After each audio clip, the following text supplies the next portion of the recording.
समझे थे बात इतनी सी, ख्वाब शीशे थे दुनिया पत्थर की। हम न समझे थे बात इतनी सी, ख्वाब शीशे थे दुनिया पत्थर की। हम न समझे थे बात इतनी सी।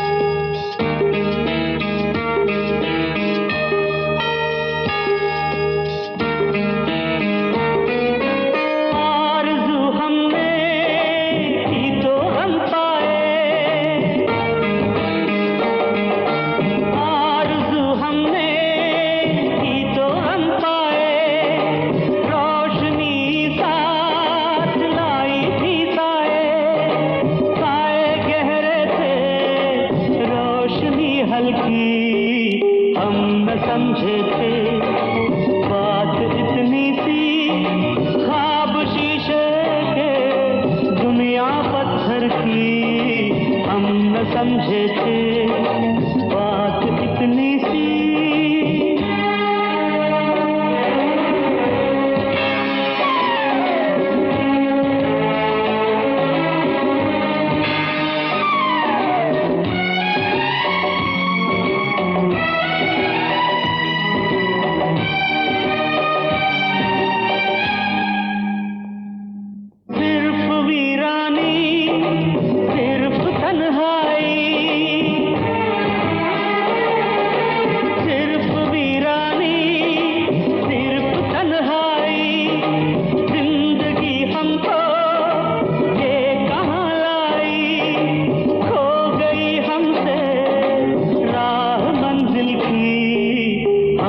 समझे थे बात इतनी सी, ख्वाब शीशे थे दुनिया पत्थर की।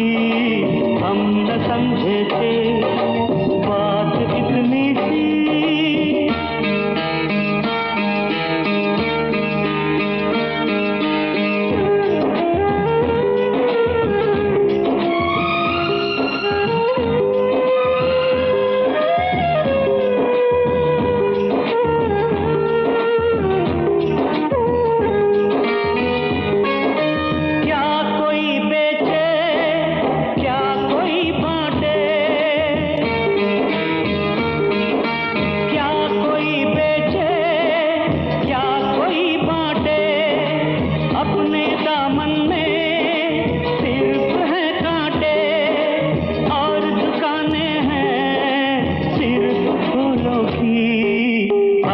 समझे थे बात इतनी सी, ख्वाब शीशे के दुनिया पत्थर की।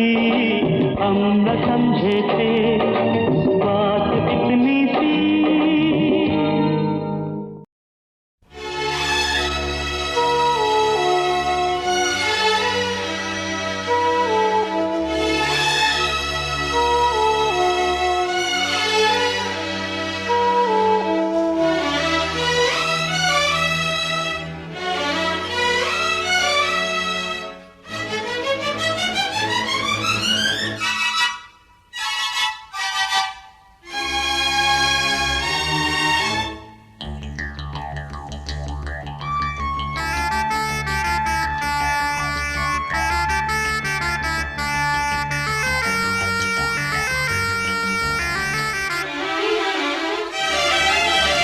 ऐ जिंदगी गले लगा ले, ऐ जिंदगी गले लगा ले। हमने भी तेरे हर एक गम को गले से लगाया है ना। ऐ जिंदगी गले लगा ले, ऐ जिंदगी।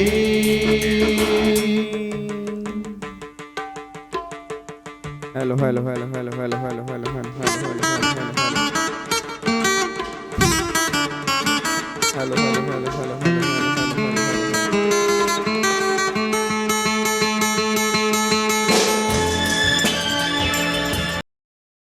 Hello hello hello hello hello hello hello hello hello hello hello hello hello. Good evening भाई, गुड इवनिंग, गुड इवनिंग सारे अनु जी, की हाल चाल जी? वधिया हो सारे? तंदुरुस्त हो? फैमिली वधिया एकदम? चलो बहुत वधिया, वधिया ही होना चाहिए जी।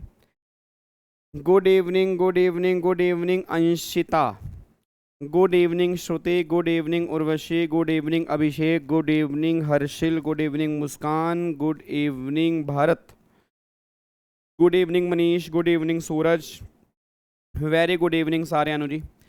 आपा एकदम वधिया जी, मस्त मौज बहार, जबरदस्त रापचिक, मस्त मौज बहार है जी, सब बढ़िया चल रहा है जी। चलो तो एक बार ऐसा करते हैं, फटाफट से पहले प्रार्थना कर लेते हैं भगवान जी की, उसके बाद फिर रूल नंबर 42 हमने कंप्लीट कर लिया था, उसके 2 एग्जाम्पल भी हमने कंप्लीट किए थे। एक बार फटाफट से रूल नंबर 42 की रिवीजन करेंगे, उसके बाद फिर आज हम रूल नंबर 43 हम स्टार्ट करेंगे। उसके 4 सबसे बेस्ट क्वेश्चन हमें करने हैं, जिसमें 2 क्वेश्चन मैं कराऊंगा और 2 आपके होमवर्क होंगे। बच्चा कह रहे जो हमारे होमवर्क होंगे वो हमसे होंगे नहीं, वो भी आपके होमवर्क होंगे, अगली क्लास में आपने वो करवाने होंगे। ओ माय गॉड, कम से कम ट्राई तो करोगे घर जाके कि नहीं करोगे? बच्चा कह रहा ट्राई जरूर करेंगे सर, देखो हम ट्राई करते हैं, वो बात अलग है हमसे हो या ना हो। चलो जी एक बार फटाफट से पहले हाथ जोड़ लो सारे बच्चे जी। लो जी 1 2 3 स्टार्ट।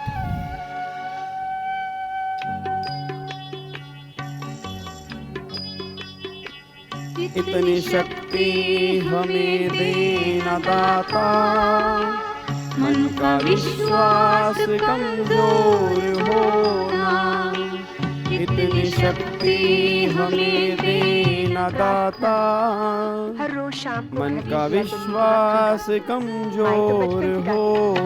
चले नेक रास्ते पे हमसे, भूल कर भी कोई भूल होना। इतनी शक्ति हमें देना दाता, मन का विश्वास कमजोर होना। हम चले नेक रास्ते पे हमसे, भूल कर भी कोई भूल होना। इतनी शक्ति हमें देना दाता, मन का विश्वास कमजोर होना।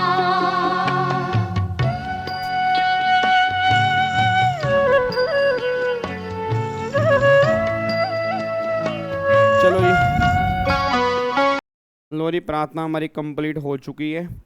आओ जी एक बार फटाफट से मुझे लास्ट क्लास के पहले रिवीजन करवा दो जी। लास्ट क्लास में हमने अपना रूल नंबर 42 हमने स्टार्ट किया हुआ था, रूल नंबर 43 हमने स्टार्ट किया था। रूल नंबर 43 तो हमने कंप्लीट कर लिया था, उसके एग्जाम्पल भी हमने कंप्लीट कर लिए थे। उस एग्जाम्पल में 1-2 डाउट थे, उसको भी डिस्कस कर लेंगे और देन फिर हम रूल नंबर 43 के ऊपर आएंगे।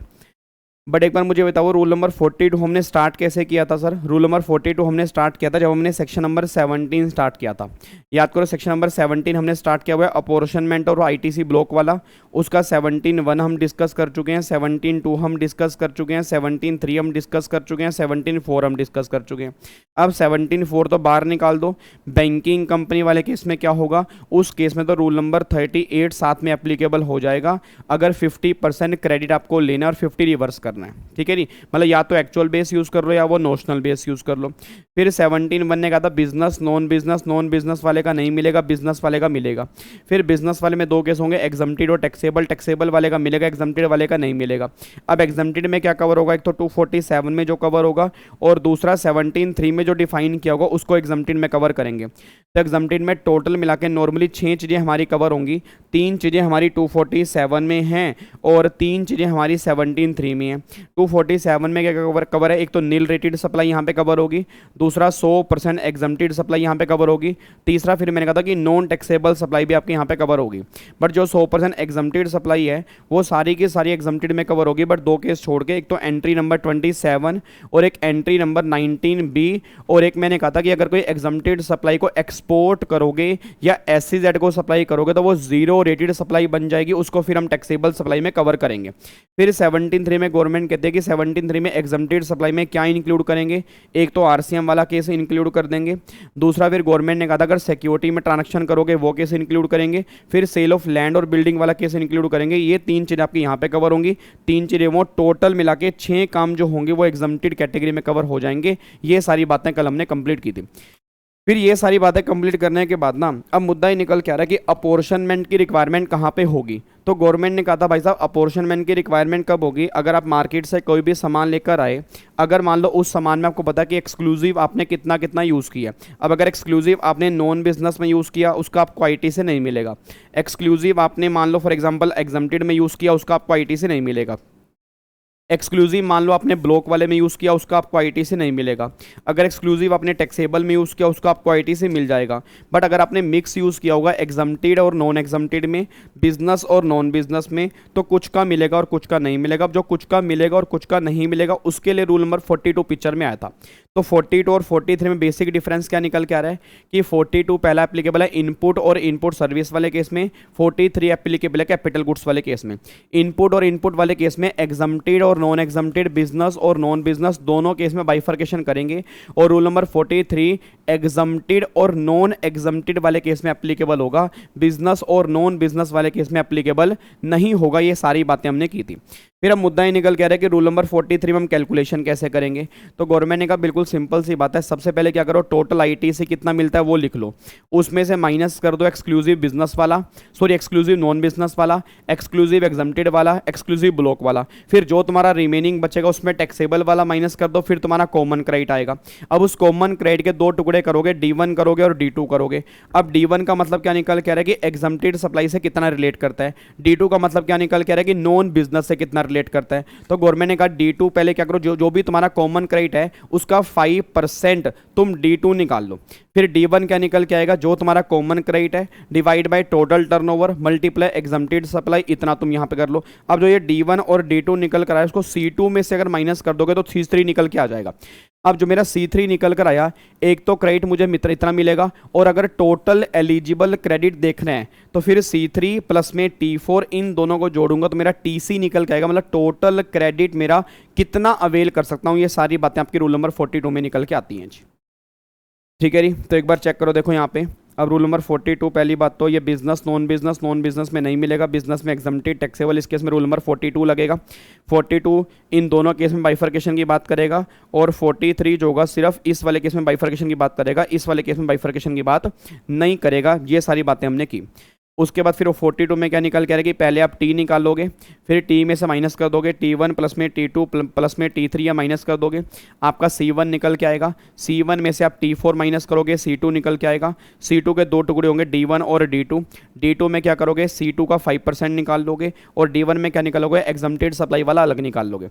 एग्जम्प्टेड सप्लाई वाला कैसे अलग निकालेंगे, exempted supply divide by total supply multiply exempted supply जितनी होगी, मतलब जो तुम्हारा ITC बनता होगा कॉमन क्रेडिट बनता होगा divide by total supply multiply exempted supply, ये हमारा D1 निकल के आ जाएगा।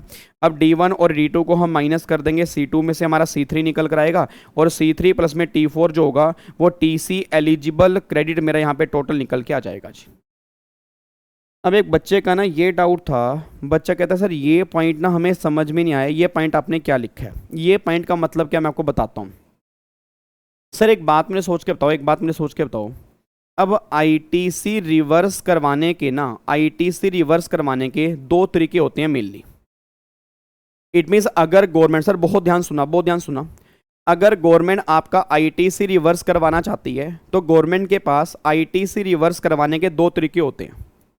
या तो गवर्नमेंट क्या बोलेगी कि अपनी बुक्स में से ITC को माइनस कर दो और बैलेंस क्लेम कर लो, या तो गवर्नमेंट ये बोलेगी, या गवर्नमेंट बोलेगी ITC अपना उतना ही रहने दो, जो तुम्हारा आउटवर्ड सप्लाई पे टैक्स बन रहा है ना उसमें इतना पोर्शन जोड़ के हमारे पास और ले आओ।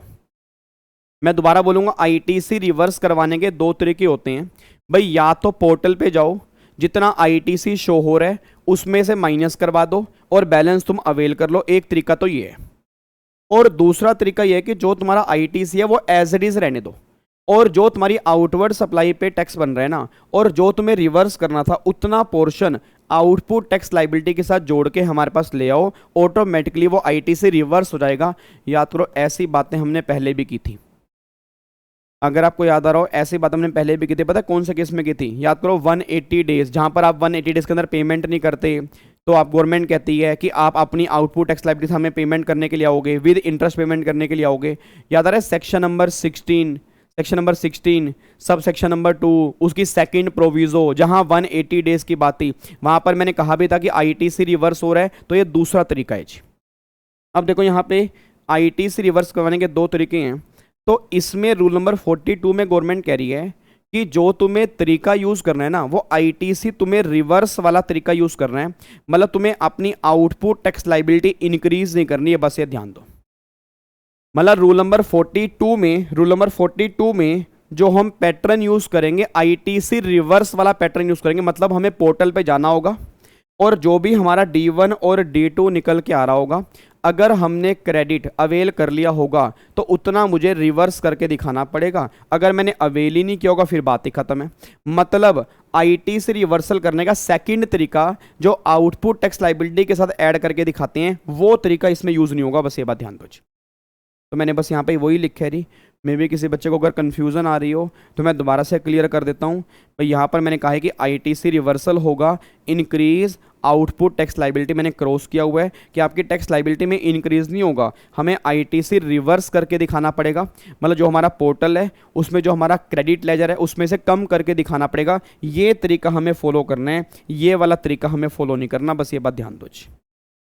क्लियर है जी? तो ये दो तरीके होते हैं। तरीका नंबर 1 हमें रूल नंबर 42 के अंदर फॉलो करना है, तरीका नंबर 2 जो है वो हमें रूल नंबर 42 के अंदर फॉलो नहीं करना है। बस ये बात ध्यान दो। अब अगर यहां से आप मुझे इजाजत दोगे तब मैं रूल नंबर 43 की तरफ जाऊंगा जी। ये total credit apportionment and utilisation दोनों को मिक्स करके केस स्टडी आ सकता है एग्जाम में। आज तक तो नहीं आया हर्षिल, आज तक तो इतना बड़ा क्वेश्चन बना नहीं। बनेगा तो 16 नंबर का बनेगा, और 16 नंबर का आज तक कभी सीएस प्रोफेशनल में क्वेश्चन बना नहीं है और चांसेस भी बनने के नहीं है। इवन सीए फाइनल के अंदर नहीं बना हुआ जी। हाँ जी, इजाज़त है मुझे जी। हजूर इजाज़त है। रूल नंबर 42 ओके कर दें, पक्का कोई दिक्कत तो ना है। आ जाएं हजूर 43 के ऊपर। इजाज़त है। चलो आगे चलो। ओके जी चलो जी, आओ जी रूल नंबर 42 की तरफ, 43 की तरफ अब आते हैं। आईटीसी अवेल मतलब आईटीसी बुक क्रेडिट लेजर में या आईटीसी का यूटिलाइजेशन है। आईटीसी अवेल का मतलब होता है आईटीसी क्रेडिट लेजर में बुक करना, यूटिलाइजेशन का मतलब होता है वहां से यूज करना। इन दोनों को आपस में कैसे कर रहे हो लिंक? चलो जी इधर देखो ध्यान से। अब हजूर आगे चलते हैं, इधर देखिए जी। अब यहाँ पे ना अब हमारा निकल क्या रहा है, दैट इज रूल नंबर 43। अब रूल नंबर 43 को मैं जितना इम्पोर्टेंट मार्क करूँगा ना उतना इम्पोर्टेंट कम है। बस ये बात ध्यान दो जी।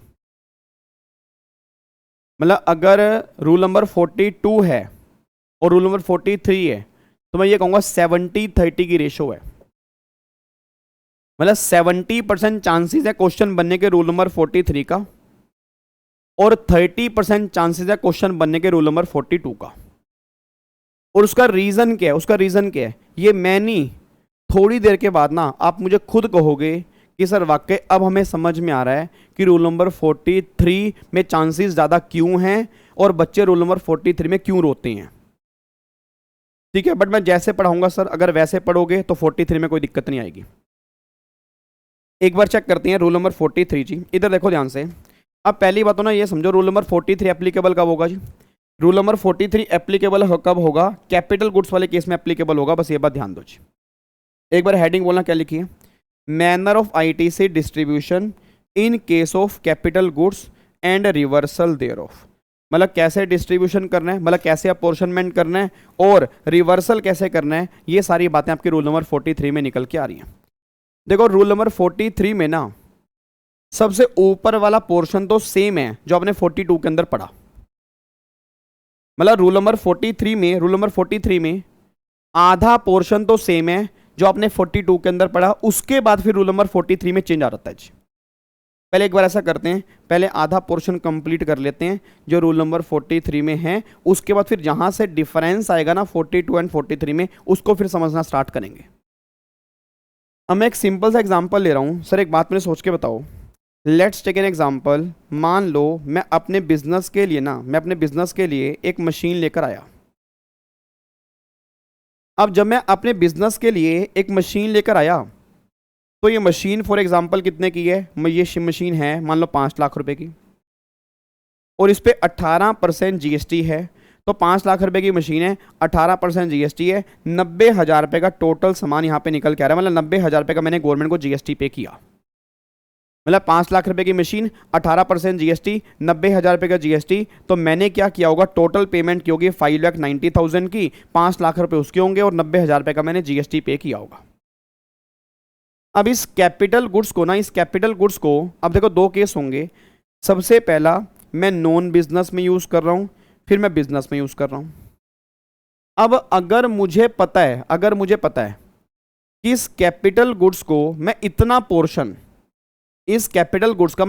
पोर्शन, मुझे क्लियरली पता है, मेरे को क्लियरली पता है, मैं सही बता रहा हूं, मतलब ध्यान सुना सर मैं कहना क्या चाह रहा हूं, मुझे क्लियरली पता है कि मैंने इस कैपिटल गुड्स को नॉन बिजनेस में कितना यूज किया है। तो क्या उतने वाले पोर्शन का मुझे आईटीसी मिलेगा? लॉजिक कट हो गया, उतने वाले का मुझे नहीं मिलेगा। अब बिजनेस में अगर यूज किया तो बिजनेस में फिर आपकी यहाँ पे 3 चीजें निकल के आ रही हैं। बिजनेस से जो मैंने सामान बनाया वो मान लो एग्जम्प्टेड वाली कैटेगरी में चला गया। बिजनेस में जो मैंने सामान बनाया फॉर एग्जाम्पल, भगवान झूठ ना बुलवाए, वो 17(5) वाली कैटेगरी में चला गया। फिर बिजनेस में जो मैंने सामान बनाया फॉर एग्जांपल मान लो वो टैक्सेबल सप्लाई में चला गया। और बिजनेस में जो मैंने सामान बनाया ना वो एग्जम्प्टेड और टैक्सेबल दोनों में मिक्स यूज हो रहा है। अब ये बात सुनना ध्यान से, मैं कहना क्या चाह रहा हूँ। अब मेरा पूरी क्लास से क्वेश्चन है, अब अगर मैं कैपिटल गुड्स लेकर आया, अगर मैंने कैपिटल गुड्स को नॉन बिजनेस में यूज किया, कितना यूज किया मुझे पता है, तो क्या मुझे उसका आईटीसी मिलेगा? आंसर इज नो, ये मैंने बाहर निकाल दिया।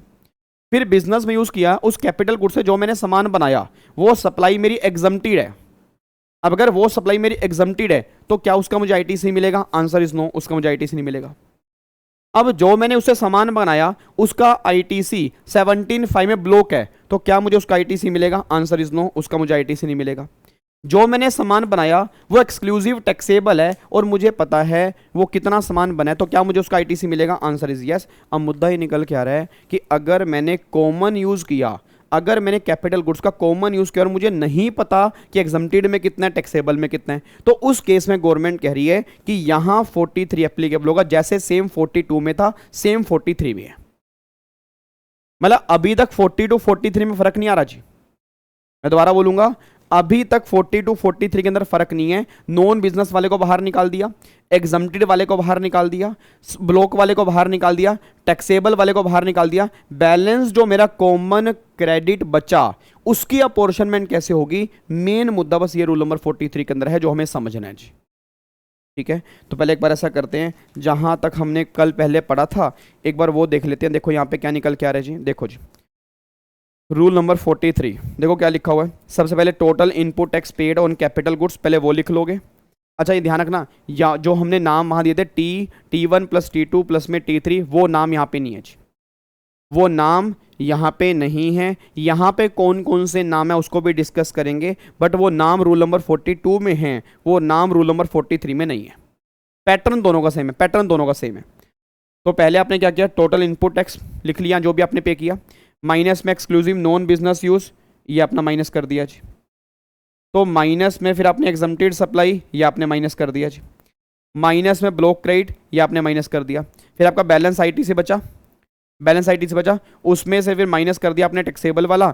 अब ये कॉमन क्रेडिट बचा, इसको हम बोलते हैं टीसी। क्या बोलते हैं? इसको हम बोलते हैं टीसी, जिसको हम वहां पे C2 बोलते थे। मैं दोबारा बोलूंगा, जिसको हम वहां पे C2 बोलते थे उसको हम यहां पे TC बोलते हैं जी।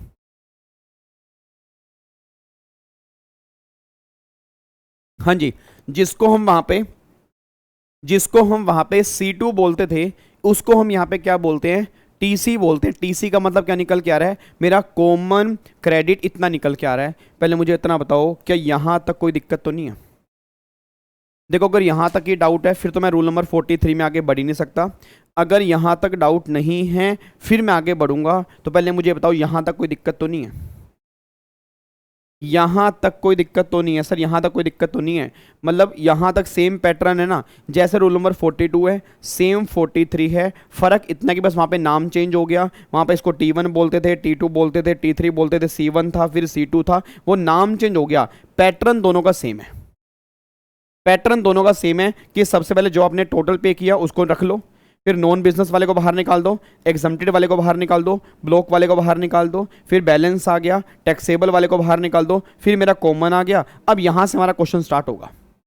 अब कोई बताएगा कॉमन क्रेडिट का मतलब क्या? भाई कॉमन क्रेडिट मींस व्हाट? भाई कॉमन मींस क्या? भाई कैपिटल गुड्स को मैंने कहां कहां यूज किया होगा?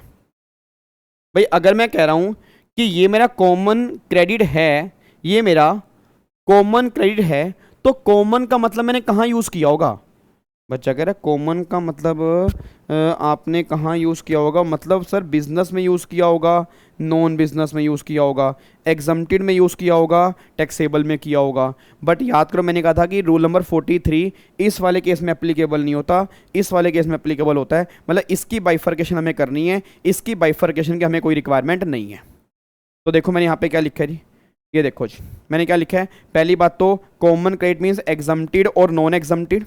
फिर मैंने क्या लिखा है, बिजनेस और नॉन बिजनेस। तो ना बिजनेस नॉन बिजनेस है, no rule 43 applicable, rule number 43 applicable नहीं है। इस वाले केस में रूल नंबर 43 एप्लीकेबल होगा एग्जम्प्टेड नॉन एग्जम्प्टेड में। अब किस तरह से कैलकुलेशन करेंगे वो सुनो ध्यान से। अब एक बात मैंने सोच के बताना, एक बात सोच के बताओ। जब आपने हेलो भैया आंख लगी ना अगर आपकी, ये लगा लो भाई साहब, फिर काम हो गया आज आपका। मैं सही बता रहा हूं, अगर आज आपकी आंख लग गई, अरे सुन रहे के मेरी बात है? अरे छोरे छोरियों, मैं कह रहा हूं अगर थारी आंख लगी ना आज रूल नंबर 43 में, फिर ना कहना कि मेरे पल्ले नहीं पड़ रहा। हाँ सीधे होके बैठ जाओ, बिल्कुल सही बता रहा हूं मैं। इधर देख लो मैं क्या कहने लग रहा, हद हो गई बिल्कुल ही। बच्चा कह रहे 2 मिनट नींद क्या लग गई, आप तो हमें डांटन लग गए, कोई बात थोड़ा है, डांटेंगे नहीं तो और क्या करेंगे भाई। एक बात मुझे बता, रूल नंबर 42 एंड 43 में, ठीक है नी, यहाँ पे C2 हम बोलते थे कॉमन क्रेडिट को, यहाँ पे हम TC बोल रहे हैं कॉमन क्रेडिट को। फिर यहाँ पे 2 टुकड़े करते थे, एग्जम्प्टेड और नॉन एग्जम्प्टेड के, बिजनेस और नॉन बिजनेस के। यहाँ पे भी 2 टुकड़े करते हैं, एग्जम्प्टेड और नॉन एग्जम्प्टेड के, बिजनेस और नॉन बिजनेस के। फिर यहाँ पे बिजनेस और नॉन बिजनेस में, बिजनेस और नॉन बिजनेस में यहाँ पे हम इसको बोलते थे D2, इसको बोलते थे D1, अच्छी बात है, ठीक है। और फिर D2 को हम बोलते थे जो तुम्हारा कॉमन है उसका 5% निकाल दोगे, वो तुम्हारा बिजनेस नॉन बिजनेस मान लेंगे। फिर यहाँ पे क्या करेंगे, जो तुम्हारा कॉमन है डिवाइड बाय टोटल सेल हो गया, मल्टीप्लाई एग्जम्प्टेड सेल हो गया। इस तरह से हम काम करते थे, ये सारी बातें हमने की हैं। अब देखो यहाँ बिजनेस नॉन बिजनेस में तो रूल नंबर 43 है ही नहीं।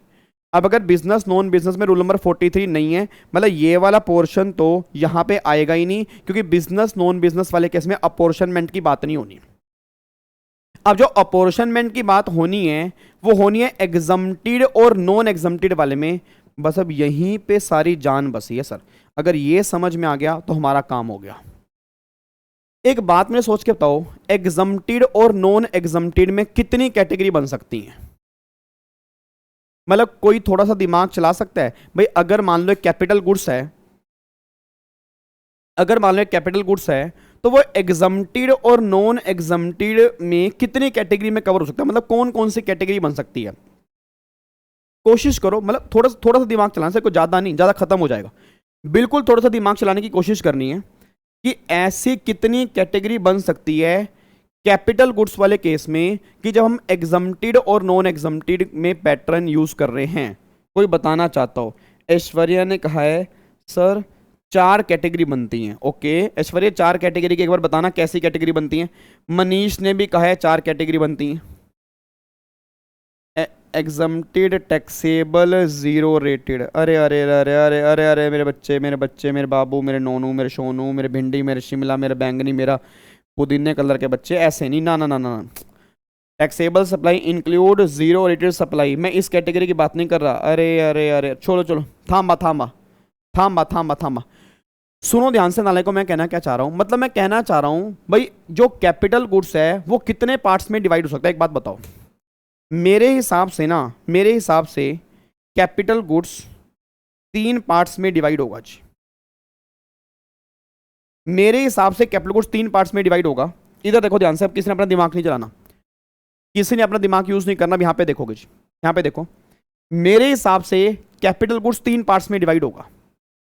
3 पार्ट्स में कैसे डिवाइड होगा कि मान लो मैंने एक कोई मशीन परचेज की, और जब मैंने परचेज की उसको स्टार्टिंग से ही मैंने एग्जम्प्टेड और नॉन एग्जम्प्टेड में यूज किया। भाई जैसे जैसे मैंने परचेज की तो जो मैं उससे सामान बना रहा हूं वो एग्जम्प्टेड भी हैं और नॉन एग्जम्प्टेड भी हैं। एक केस तो ये बनेगा कि इस केस में कितना मुझे मिलेगा और कितना मुझे नहीं मिलेगा, एक केस तो ये बनेगा। इस तरह के केस बोल रहा हूं। इस तरह के केस कितने बन सकते हैं भाई? मैंने कैपिटल गुड्स लिया, जैसे मैंने कैपिटल गुड्स लिया, जैसे यूज करना स्टार्ट किया, स्टार्टिंग से ही 2 कैटेगरी बन रही हैं, एग्जम्प्टेड और नॉन एग्जम्प्टेड। उस केस में कैसे अपॉर्शनमेंट करेंगे, कितना क्रेडिट ब्लॉक होगा, कितना मुझे मिलेगा, एक केस तो ये बन रहा है। फिर दूसरा केस ये निकल के आ रहा है, दूसरा केस ये निकल के आ रहा है कि अगर मैंने जब कैपिटल गुड्स लिया तो जब मैंने लिया उसको मैंने टैक्सेबल गुड्स में यूज किया। भाई जब मैंने कैपिटल गुड्स लिया उसको मैंने टैक्सेबल गुड्स में यूज किया, टैक्सेबल गुड्स में। बट कुछ टाइम के बाद उसको मैंने टैक्सेबल और एग्जम्प्टेड दोनों यूज करना स्टार्ट कर दिया। तब क्या होगा भाई? मैंने कैपिटल गुड्स लिया, मैंने कैपिटल गुड्स लिया और उसके बाद मैंने फिर क्या किया, पहले तो स्टार्टिंग में टैक्सेबल में यूज किया, फिर उसके बाद कुछ टाइम के बाद इसको मैंने दोनों जगह पे यूज करना स्टार्ट कर दिया। उस केस में क्या होगा? सेकंड कैटेगरी है। तीसरी कैटेगरी फिर ये निकल के आ रही है, मान लो मैंने पहले जब कैपिटल गुड्स लिया और उस टाइम इसको मैंने एग्जम्प्टेड में यूज किया। एग्जम्प्टेड में पहले मैंने एग्जम्प्टेड में यूज किया, भाई वो सप्लाई एग्जम्प्टेड थी, फिर बाद में ये मेरा टैक्सेबल और एग्जम्प्टेड दोनों में यूज होने लगा। तब बताओ क्या निकल के आ रहा है? तो मतलब 3 केस मैं बनाना चाह रहा हूं जी। जब से मैंने कैपिटल गुड्स लिया तब से मैं कॉमन यूज कर रहा हूं, तो बताओ क्या करेंगे? जब मैंने कैपिटल गुड्स लिया स्टार्टिंग में टैक्सेबल में यूज किया, फिर आगे जाके वो दोनों कॉमन में यूज हो रहे हैं, तब बताओ क्या होगा? फिर मैंने कहा जब से मैंने कैपिटल गुड्स लिया स्टार्टिंग के अंदर मैंने एग्जम्प्टेड में यूज किया, उसके बाद मैंने कॉमन यूज किया, तो बताओ क्या होगा? बताओ इन तीनों के अलावा कोई चौथा केस बन सकता है जी? बताओ इन तीनों के अलावा, दिमाग चलाओ, इन तीनों के अलावा क्या कोई चौथा केस बन सकता है? एक बार चलाना, दिमाग चलाओ जी।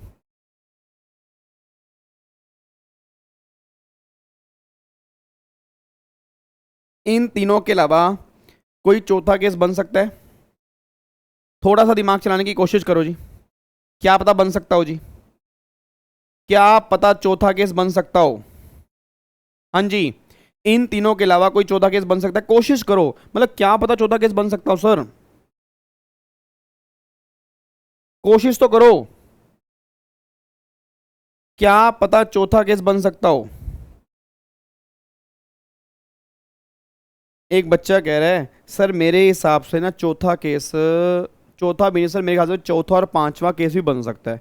मैं को अच्छा, मैं को बताओ आज तक लॉ मेकर के दिमाग में तो आया नहीं, तो क्या पता बन जाए, कोई केस बन जाए। अच्छा, तो मैंने कहा बताओ फिर कैसे केस बन सकता है? सर एक केस बन सकता है ना, जैसे मान लो आपने कैपिटल गुड्स लिया, उस टाइम पर आपने वो टैक्सेबल यूज़ किया, मतलब टैक्सेबल जगह पे यूज़ किया, फिर बाद में उसको आपने एग्जम्प्टेड में यूज़ कर लिया। भाई पहले तो वो टैक्सेबल में किया, फिर बाद में वो एग्जम्प्टेड में यूज़ किया। या अगर मान लो कैपिटल गुड्स आपने परचेज किया तो आपने उस टाइम पे एग्जम्प्टेड में यूज़ किया, फिर बाद में वो टैक्सेबल में यूज़ किया।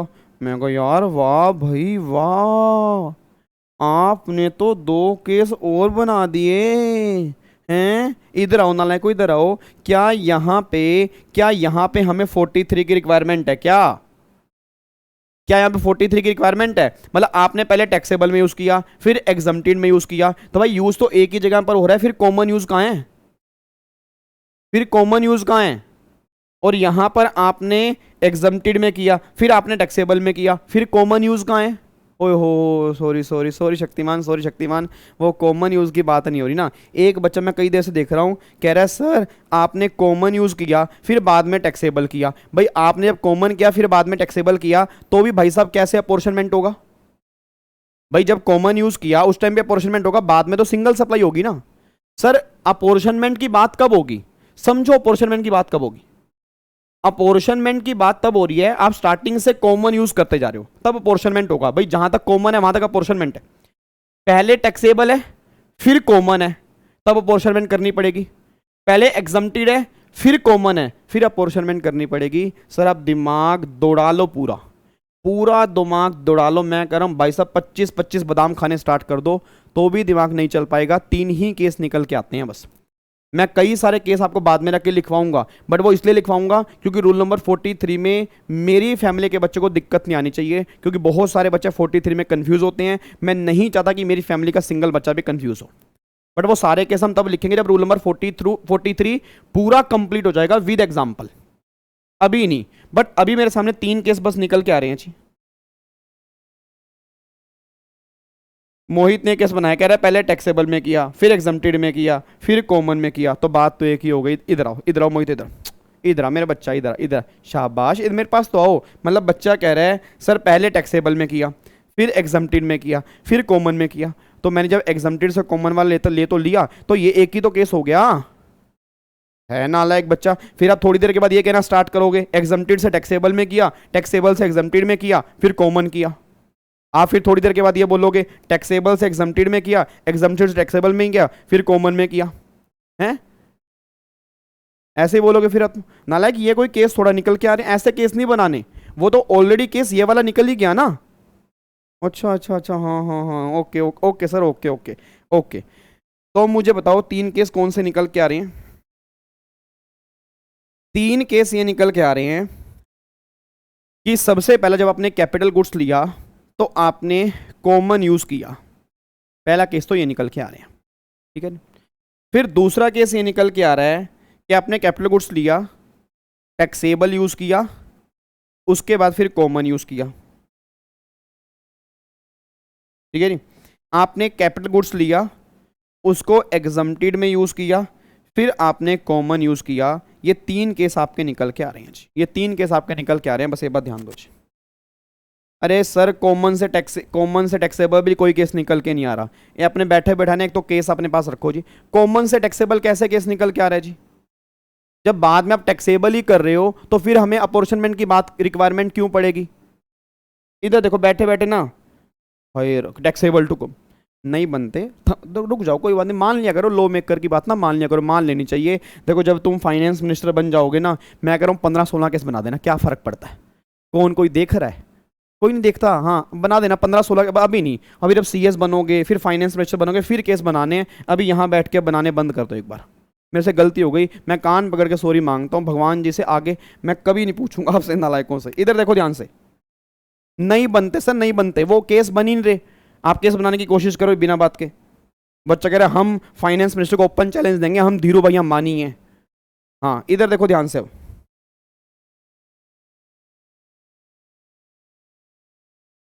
ये बस ये केस निकल के आ रहे हैं जी, ये केस निकल के आ रहे हैं जी।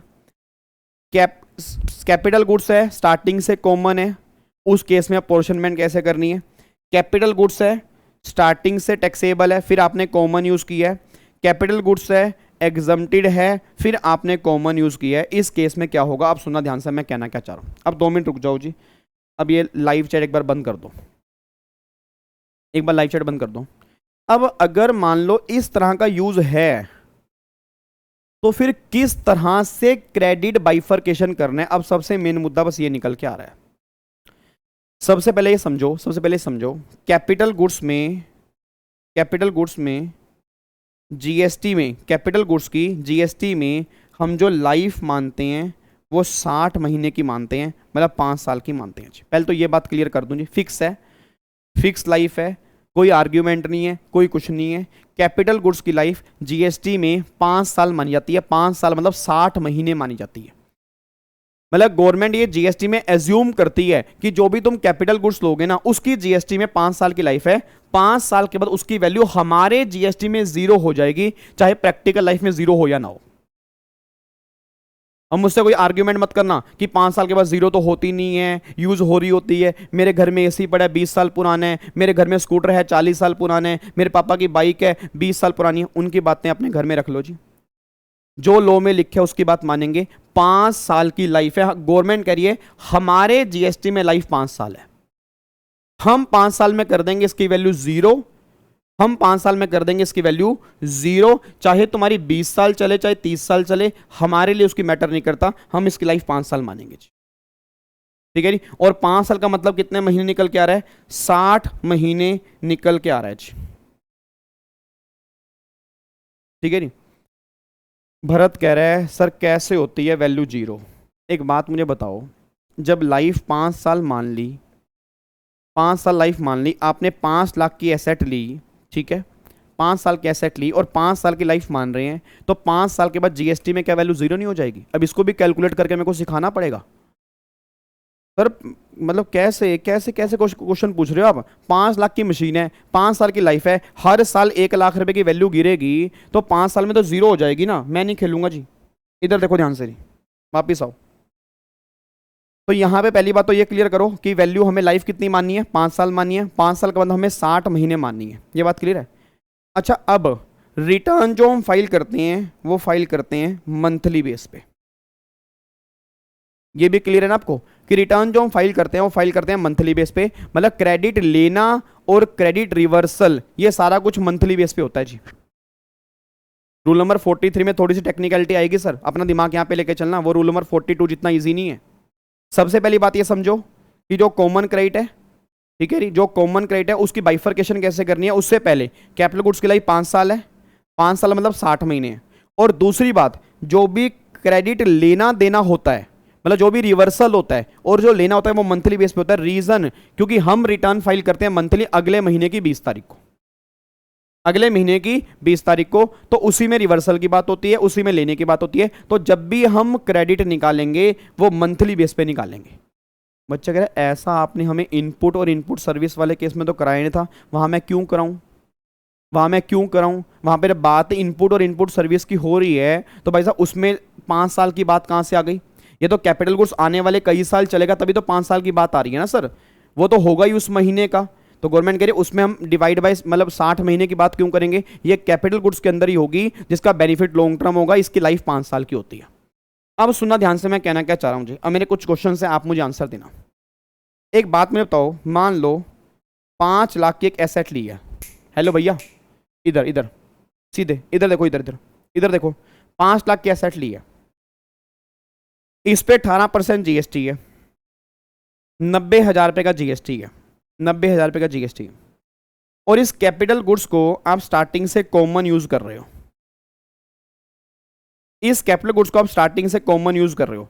मेरा पूरी क्लास से क्वेश्चन है, तो क्या पहले मेरे को ये बताओ, क्या 90,000 रुपये 1 महीने के हैं या 5 साल के हैं? पहले मेरे को ये बताओ, 90,000 रुपये जीएसटी किसका है, 1 महीने का या 5 साल का है?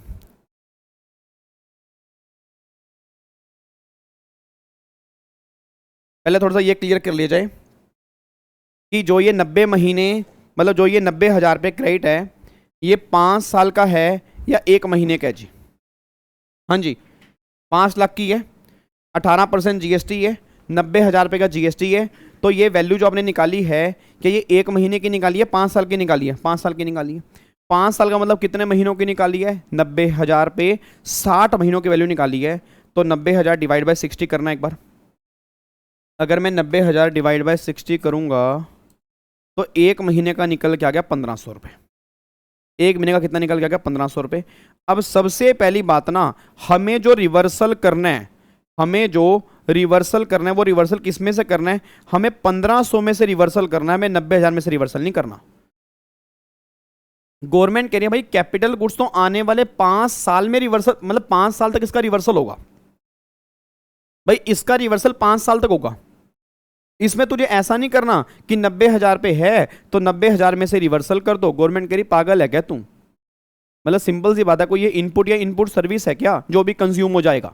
भाई इसका आने वाले 5 साल बेनिफिट मिलेगा, तो डिवाइड बाय 60 कर, 1500 रुपये तेरा इस महीने का आ गया। अब 1500 रुपये में से चेक कर कि तुझे कितना क्रेडिट इस महीने में लेना है और कितना रिवर्सल करना है। अच्छा, बस बस बस बस बस बस बस बस एक बार सर, एक बार दोबारा सर प्लीज, एक बार दोबारा बैठ गया दिमाग में, ऑलमोस्ट बैठ गया, बस एक बार दोबारा। मैं ये कहना चाह रहा हूँ सर 5 लाख रुपए का वैल्यू है, 18% जीएसटी है, 90,000 रुपये का जीएसटी दिया। अब 90,000 रुपये का जीएसटी तो पूरे कैपिटल गुड्स का है, ये तो 5 साल के लिए, 5 साल के लिए, तो एक महीने का कितना हो गया? 1500 रुपये हो गया। तो गवर्नमेंट कह रही भाई साहब एक महीने का कॉमन क्रेडिट जो है ना वो 1500 रुपये का है, और अगर एक महीने का कॉमन क्रेडिट 1500 रुपये का है तो इस महीने तुझे कितना लेना है और कितना रिवर्स करना है वो तुझे 1500 में से करना पड़ेगा, 90,000 रुपये से मत कर दियो। क्योंकि जहां तूने 90,000 रुपये की वैल्यू ले ली, जहां तूने 90,000 रुपये की वैल्यू ले ली, तूने वहीं भाई साहब काम खराब कर दिया, क्योंकि वो वैल्यू कैपिटल गुड्स के आने वाले 5 साल की है। तो इस मंथ में कितना रिवर्सल करना है, तो मंथ का निकालने के लिए पहले क्रेडिट तू मंथ में निकालना भाई, तू मंथ में निकालने के लिए पहले क्रेडिट तू मंथ में निकाल। जब तू मंथ में निकालेगा उसके बाद ही तो तू अपॉर्शनमेंट करेगा। तो 1500 में फिर अपॉर्शनमेंट करेंगे, और अपॉर्शनमेंट कैसे करेंगे? वही सेम। अपॉर्शनमेंट कैसे करेंगे? वही सेम। अपॉर्शनमेंट कैसे करेंगे? वही सेम। अपॉर्शनमेंट कैसे करेंगे? वही सेम। बच्चा कह रहे सर बताना है बताओ, ये बेकार की बातें मत करो। वही सेम का मतलब क्या है? अरे नालायको, वही सेम 1500, बोलो बोलो बोलो बोलो, बिल्कुल सही बोल रहे हो, 1500, बिल्कुल सही बोल रहे हो नालायको, बोल सही, 1500 divide by total turnover multiply exempted supply, मतलब 1500 ई डिवाइड बाय एफ, ये वही बात कर रहे हैं जी। मतलब 1500 multiply E divide by F. मैं अभी किसी के डाउट नहीं ले रहा जी, आपने डाउट अपने पास संभाल के रखो जी, ठीक है जी, आपने डाउट अपने पास संभाल के रखो, भी कोई डाउट नहीं है। जब मेरे 4 क्वेश्चन खत्म हो जाएंगे उसके बाद मैं रूल नंबर 43 का डाउट लूंगा जी, उससे पहले मैं कोई सिंगल डाउट नहीं लूंगा, क्योंकि आपके डाउट होते हैं बीच में आ जाती हैं जो अभी काम के होते ही नहीं किसी। मुझे बताओ जी 1500 multiply E divide by F, याद आ रहा है कुछ आपको कैसे हम करते हैं? ई डिवाइड बाय एफ, ई का मतलब एग्जम्प्टेड और एफ का मतलब टोटल सप्लाई। अब जो ये निकल के आएगा इतना हमें करना पड़ेगा रिवर्सल, और बैलेंस का मिल जाएगा। बस ये बात ध्यान दो। यहां तक मेरी बात समझ में आई है नहीं आई जी? यहां तक आपको मेरी बात समझ में आई है नहीं है जी? आई है? चलो मैं आपको थोड़ा सा दिखाता हूं जी, एक बार आप देखते हैं यहाँ पे, देखो जी, अब यहाँ पे देखना बिजनेस नॉन बिजनेस में तो मैंने रूल नंबर 43 में क्रॉस मार रखा है। अब यहाँ पे देखो 3 केस मैंने बना रखा है जी। पार्शल यूज फ्रॉम, देखो पार्शल यूज किया आपने, मतलब एग्जम्प्टेड टैक्सेबल फ्रॉम बिगिनिंग, मतलब स्टार्टिंग से एग्जम्प्टेड टैक्सेबल।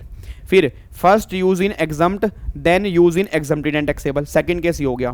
फिर तीसरा केस हो गया first use in taxable then use in taxable and exempt, ये तीसरा केस निकल के आ गया। ये 3 केस निकल के आ रहे हैं। तो सबसे पहले में क्या करना है? सबसे पहले में करना है टीएम। टीएम का मतलब होता है मंथली क्रेडिट, मतलब सबसे पहले में क्या निकालना है? कॉमन क्रेडिट मंथली बेस पे निकालना है। हमें क्या करना है? हमें कॉमन क्रेडिट मंथली बेस पे निकालना है। अब मंथली बेस पे कैसे निकल के आएगा जी? वही टीसी डिवाइड बाय 60 जी, टीसी डिवाइड बाय 60, 5 साल 60 महीने, ऐसे टीसी डिवाइड बाय 60 और टीसी डिवाइड बाय 60, ये आपका मंथली निकल के आ गया।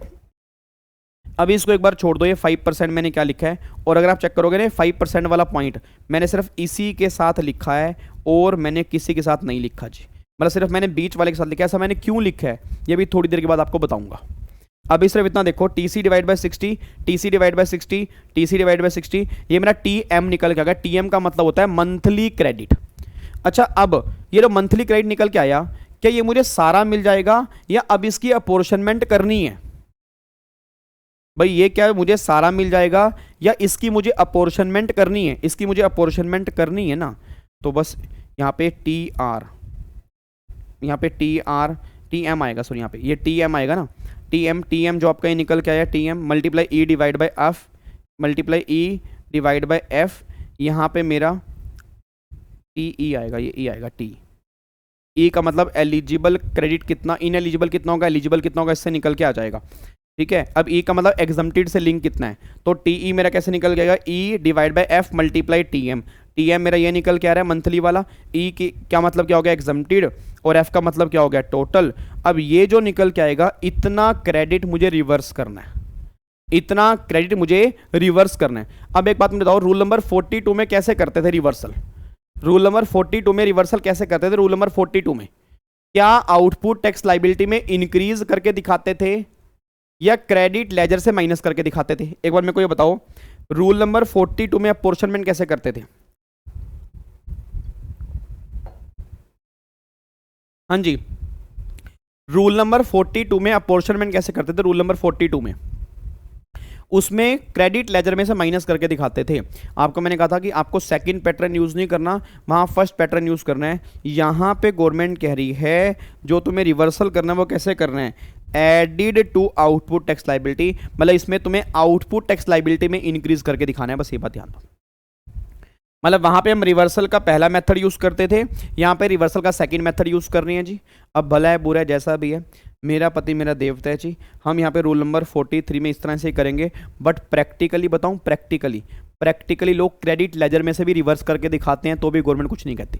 जो लोग आप में से प्रैक्टिकली कभी काम कर रहे होंगे, अगर उन्होंने रिवर्सल रूल नंबर 43 में किया होगा तो शायद आपने देखा होगा प्रैक्टिकली हम क्रेडिट लेजर में से भी कम करके दिखाते हैं तो भी गवर्नमेंट कुछ नहीं कहती, गवर्नमेंट केस को पास कर देती है, ठीक है। बट हाँ, वैसे रूल नंबर 43 में जो हम करेंगे रिवर्सल वो कैसे करेंगे, हम आउटपुट टैक्स लाइबिलिटी में ऐड करके दिखाएंगे, बस ये बात ध्यान दो जी, ठीक है।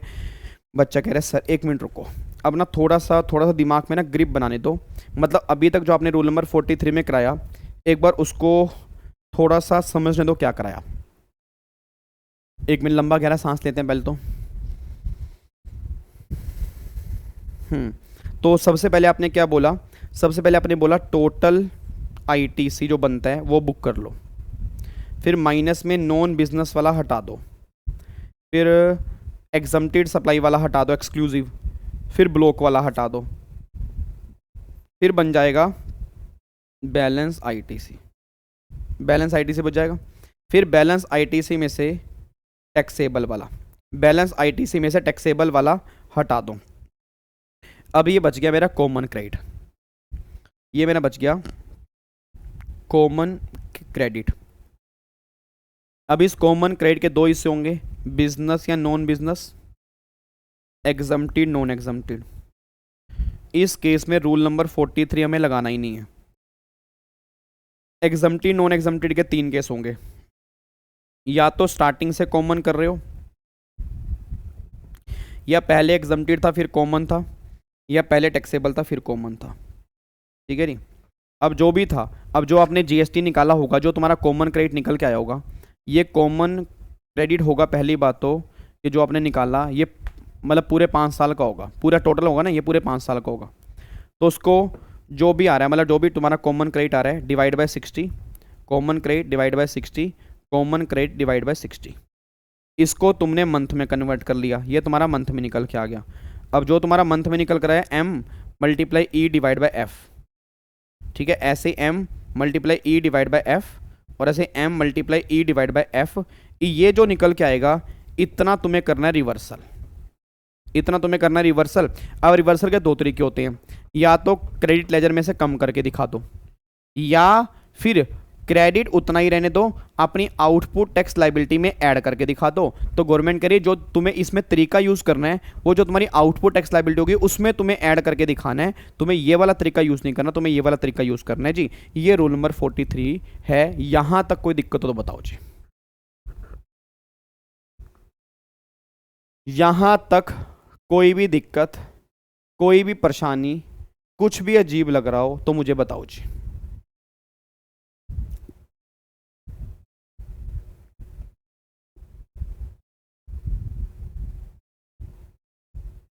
यहां तक क्लियर है जी, पक्का पक्का, कोई दिक्कत तो नहीं है। चलो अब अगर यहां तक दिक्कत नहीं, अब थोड़ा सा आगे बढ़ते हैं, अब थोड़ा सा आगे बढ़ते हैं। अब अगर यहां तक दिक्कत नहीं है तो बच्चा ये बात कहता है सर ये समझ नहीं आ रही है 5% each quarter or part there of, ये क्या लिखा हुआ है, मतलब इसमें इन्होंने ऐड करके दिखाया हुआ है, ये हमारे समझ में नहीं आ रहा, ये कहना क्या चाहते हैं। अब मैं बताता हूं ये चीज है क्या। आज से 1.5 साल पहले, आज से 1.5 साल पहले रूल नंबर 43 ऐसा नहीं होता था। आज से 1.5 साल पहले रूल नंबर 43 ऐसा नहीं होता था। रूल नंबर 43 थोड़ा सा अलग था, थोड़ा सा अलग था। अब रूल नंबर 43 में थोड़े चेंजेस आए हैं, और चेंजेस आने के बाद जो नया लेटेस्ट लॉ है वो आपके सामने है। अब इस पॉइंट को मुझे समझाने के लिए ना थोड़ा सा पहले आपको ये बताना पड़ेगा कि पुराना रूल नंबर 43 क्या था, मतलब पुराना रूल नंबर 43 क्या था। अब पुराना रूल नंबर 43 ये था, इधर देखो ध्यान से जी,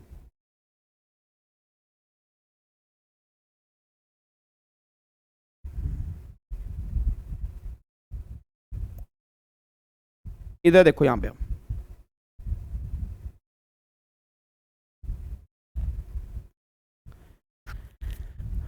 अब यहां पे एक बार आना जी, यहां पे एक बार आओ जी। मैं बता रहा हूं पहले पुराना रूल नंबर 43 क्या था। कैपिटल गुड्स है, कैपिटल गुड्स आपने स्टार्टिंग से कॉमन यूज किया।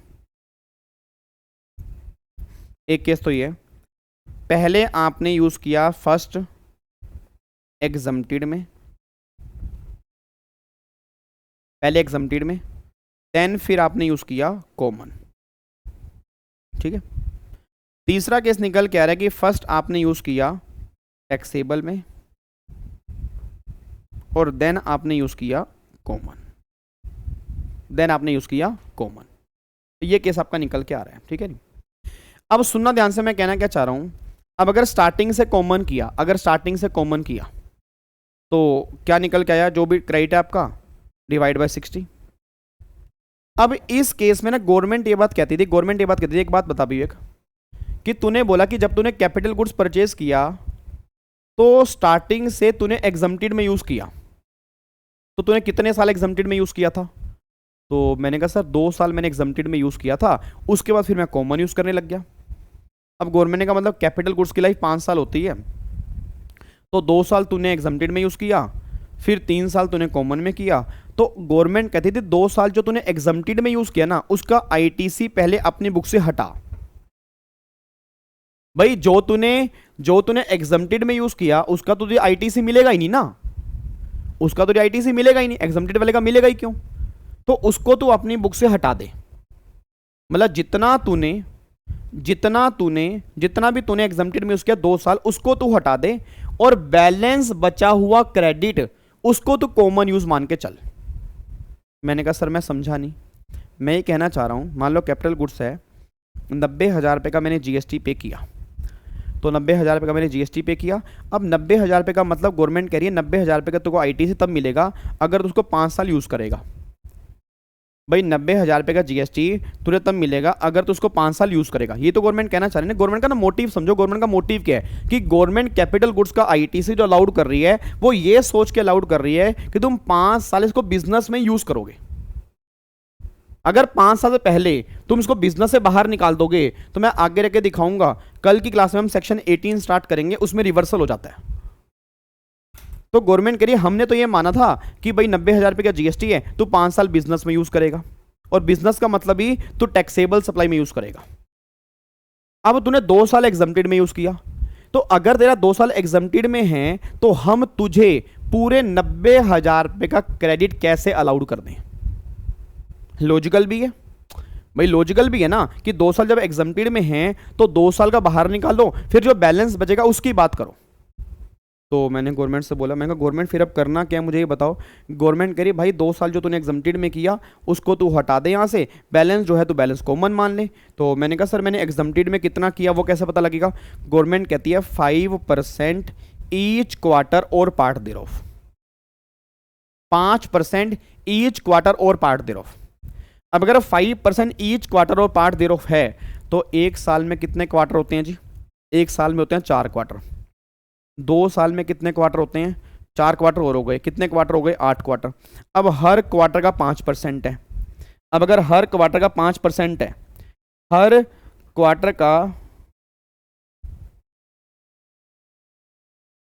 ठीक है जी, हर क्वार्टर का 5% है तो कितने परसेंट हो गया, 40% हो गया।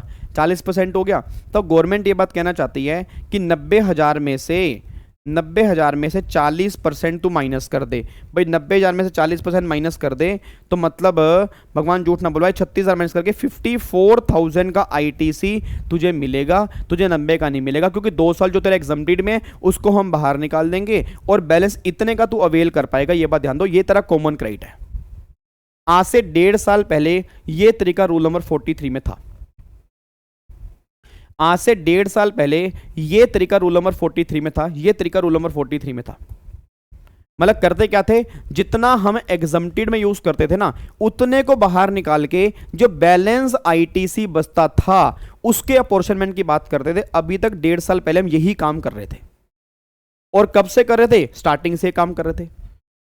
फाइनली गवर्नमेंट ने कहा जी अब हम ऐसा नहीं करेंगे। अब हम क्या कह रहे हैं कि अगर तेरा कोई ऐसा है, अगर तेरा ये वाला केस है ना, तो ऐसा कर, तो पूरा का पूरा पहले 90,000 रुपये का क्रेडिट बुक कर ले। मतलब पूरा का पूरा 90,000 का बुक कर ले जी, पूरा 90 का बुक कर ले जी। रटने वाले बच्चे ध्यान दें, जिनको पुराना लो समझ में नहीं आ रहा छोड़ो, वो खत्म हो चुके, वैसे भी वो खत्म हो चुके सर। दिमाग में ना जोर नहीं डालना। नया लो क्या वो समझ लो।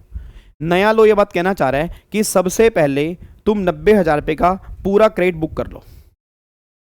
सबसे पहले तुम पूरा बुक कर लो जी, मतलब तुम 90,000 रुपये रिकॉर्ड करो। और फिर जब जीएसटी पे करने की बात होगी, जब तुम जीएसटी पे करने के लिए जाओगे, तो उस टाइम पर अपनी जीएसटी की लाइबिलिटी में 5% each quarter or part there of ये ऐड करके हमें देने के लिए आ जाना। सर नहीं समझा, नहीं समझा, मतलब एक बार दोबारा बोलना। आपने क्या बोला? मैंने कहा गवर्नमेंट कह रही है कि पहले तो तुम क्रेडिट पूरा 90,000 रुपये का रिकॉर्ड कर लो। पहले तुम पूरा 90 का रिकॉर्ड कर लो, ठीक है। फिर जब तुम जीएसटी देने के लिए आओगे तो अपनी जीएसटी लाइबिलिटी में 5% each quarter or part there of जोड़ के हमें देने के लिए आ जाना, जितना तुमने एग्जम्प्टेड में यूज किया था। एक बात बताओ, जो 36,000 रुपये मैंने माइनस किया था, जो 36,000 मैंने माइनस किया था, गवर्नमेंट पता कहना क्या चाह रही है? एक तरह से गवर्नमेंट कहना चाह रही है अपनी जीएसटी लाइबिलिटी में ना वो 36,000 रुपये जोड़ के हमारे पास आ जाना। मतलब गवर्नमेंट ने क्या किया, क्रेडिट वहां से माइनस करने की बजाय आपकी आउटपुट टैक्स लाइबिलिटी इंक्रीज कर दी। क्रेडिट वहां से माइनस करने की बजाय आपकी आउटपुट टैक्स लाइबिलिटी इंक्रीज कर दी। मतलब जब मैं आउटपुट टैक्स लाइबिलिटी पे करने जाऊंगा उसमें 36,000 रुपये जोड़ के मैं देने के लिए जाऊंगा। बस ये बात ध्यान दो जी। तो बच्चा कहता है सर करना क्या, ये बताओ। करना कुछ नहीं करना जी, कुछ नहीं करना। ये तो मैंने वैसे कंफ्यूज कर दिया आपको। भाई कुछ बच्चों को होता है सर ऐसा पहले क्या था, पहले हमने कुछ बच्चों में भी उन्होंने कहीं सुना हो तो ऐसा होता था, तो मैंने क्लियर कर दिया कि भाई साहब ऐसा होता था, अब वो खत्म हो चुका है जी। नया लो सिंपल सी बात ये कहता है कि आप सारा क्रेडिट बुक करो जी। नया लो कहता है आप सारा क्रेडिट बुक कर लो, सारा क्रेडिट बुक कर लो, नॉर्मल, कोई दिक्कत वाली बात नहीं है। अब तुम्हें स्टार्टिंग में रिवर्सल नहीं करनी। जब तुम आउटपुट टैक्स लायबिलिटी पे करने के लिए जाओगे तो 5% each quarter or part there of के लिए जो भी तुम्हारा बनता होगा वो तुम साथ में जोड़ के पे करके आओगे। सर क्या ऐसा हम क्वेश्चन करेंगे? सर 4 क्वेश्चन जो हम करेंगे ना, उसने आपकी आंखें नहीं खोल दी, फिर आप मुझे बोल देना उन 4 क्वेश्चन में मैं कह रहा हूं दुनिया के सारे कॉन्सेप्ट हैं। रूल नंबर 43 का कोई सिंगल कॉन्सेप्ट इन 4 से बाहर बन गया ना, मैं सही बता रहा हूं, मैं झूठ नहीं बोलूंगा, आप मुझे आगे पकड़ लेना, पढ़ाना भी छोड़ दूंगा अगर इन 4 से बाहर बन गया। इतने बेस्ट क्वेश्चन है, बट कमी बस ये है कि सीएस प्रोफेशनल में कभी नहीं बने जी। सीएस प्रोफेशनल में रूल नंबर 43 के बच्चों वाले क्वेश्चन बने, आज तक गिरे गिरे क्वेश्चन बने 3-3 4-4 लाइनों के, जो मेरे को लगता है कि आपके लेवल के नहीं है। आपके लेवल की कौन से बनने चाहिए मैं क्लास में कराऊंगा। देखो हमें तो वेल सेटल तैयार होकर जाना है जी। मुझे नहीं पता ना पेपर के इस बार कैसा आ जाए जी, क्या पता भाई साहब दिसंबर 22 में खतरनाक क्वेश्चन बन जाए, वही जो हमने क्लास में किया हो बड़ा सा। आपको मैं दिखाऊंगा सर एक क्वेश्चन, आपकी आंखें खुल जाएंगी। ये देख लो, ये क्वेश्चन सीए फाइनल के एग्जाम में, ये वाला क्वेश्चन नंबर 3 देख लेना एक बार। क्वेश्चन नंबर 3, ये वाला क्वेश्चन नंबर 3 देखो, ये क्वेश्चन सीए फाइनल के एग्जाम में 8 नंबर के अंदर बना था। सीए फाइनल वालों की आंखें खुल गई थी भाई साहब जब ये क्वेश्चन बना था। इतना बेस्ट क्वेश्चन है, बहुत बढ़िया क्वेश्चन है। मतलब मैं चाहता हूं कि आपके एग्जाम के अंदर भी ऐसा क्वेश्चन बनना चाहिए अगर लेवल अच्छे से करना है। और इसमें सारे कॉन्सेप्ट क्लियर हो जाएंगे आपके, सारे के सारे। रूल नंबर 43 में जितने कॉन्सेप्ट है ना, जितने भी कॉन्सेप्ट हैं वो सारे इस क्वेश्चन के अंदर है। ठीक है जी, तो हम डिस्कस करेंगे और क्वेश्चन से ही क्लैरिटी मिलती है प्रोविजन की। अगर मैं प्रोविजन बोलता रहूंगा उतनी क्लैरिटी नहीं होगी, जब क्वेश्चन करेंगे तो और क्लैरिटी निकल के आएगी जी। ऐश्वर्या रूल नंबर 42 के तो वही 2 क्वेश्चन है बस, और वो भी 2 क्वेश्चन आपके एग्जाम में नहीं आए हुए, वो भी 2 क्वेश्चन मैंने सीए से ही उठाए हैं। आपके एग्जाम में रूल नंबर 42 बना नहीं है, बनेंगे तो वैसे ही क्वेश्चन बनेंगे सेम। चलो इधर देखो ध्यान से ही। तो अब देखो यहाँ पे मैंने यहाँ पे ऐड कर रखा है 5% of each quarter or part तरफ, इसको मैंने यहाँ पे जोड़ रखा है जी। ठीक है जी, तो ये प्लस में ये, बाकी इसको हम प्रैक्टिकल क्वेश्चन के साथ करेंगे तो अच्छे से और क्लैरिटी होगी। पहले एक बार मुझे फटाफट से ना इतना बता दो, अभी तक हमने क्या किया जी, अभी तक हमने क्या किया जी, अभी तक हमने क्या किया, अभी तक हमने ये किया, सबसे पहले टोटल क्रेडिट बुक कर लो,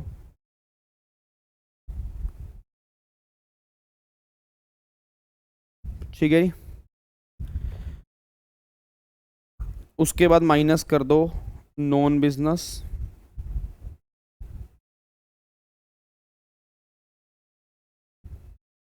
फिर माइनस कर दो एग्जम्प्टेड, फिर माइनस कर दो ब्लॉक।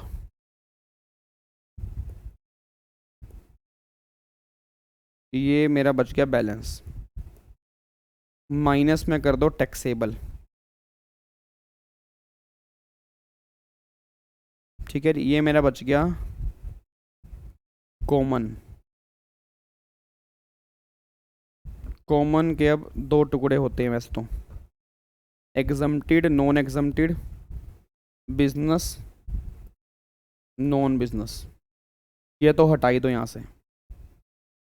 एग्जम्प्टेड नॉन एग्जम्प्टेड के 3 केस हो गए, एक तो स्टार्टिंग से कॉमन, पहले एग्जम्प्टेड फिर कॉमन, पहले टैक्सेबल फिर कॉमन। तो ये तो जो आपने ऊपर कॉमन निकाला पूरे 5 साल का है, तो जो है डिवाइड बाय 60, जो है डिवाइड बाय 60, जो भी है डिवाइड बाय 60। तो ये मंथली निकल के आ गया, m divide by E divide by F करके इतना रिवर्सल कर दोगे, बाकी तुम अवेल कर लोगे। और ये वाले केस में लास्ट में 5% ईच क्वार्टर और पार्ट भी हमें आउटपुट टैक्स लायबिलिटी के साथ पे करना है। वो तब, ये तब दिखाना है अगर उसने हमसे टैक्स लायबिलिटी पूछी होगी, ये तब दिखाना है, मैं दोबारा बोल रहा हूँ 5% वाला तब दिखाना होता है जब हमसे टैक्स लायबिलिटी पूछी होगी कितनी देनी है। अगर टैक्स लायबिलिटी पूछी ही नहीं है तो ये हमारे किसी काम का भी नहीं है। जो क्वेश्चन नंबर 3 कह रहा हूँ उसमें उसने पूछी है, तो मैं आपको दिखाऊंगा उसमें हमारे काम का आएगा, उसमें हमारे काम का आएगा, उसमें थोड़ी सी और क्लैरिटी होगी कि मैं कहना क्या चाह रहा हूँ। ठीक है, अभी के लिए इतना समझो, ये हमारा रूल नंबर 43 है जी।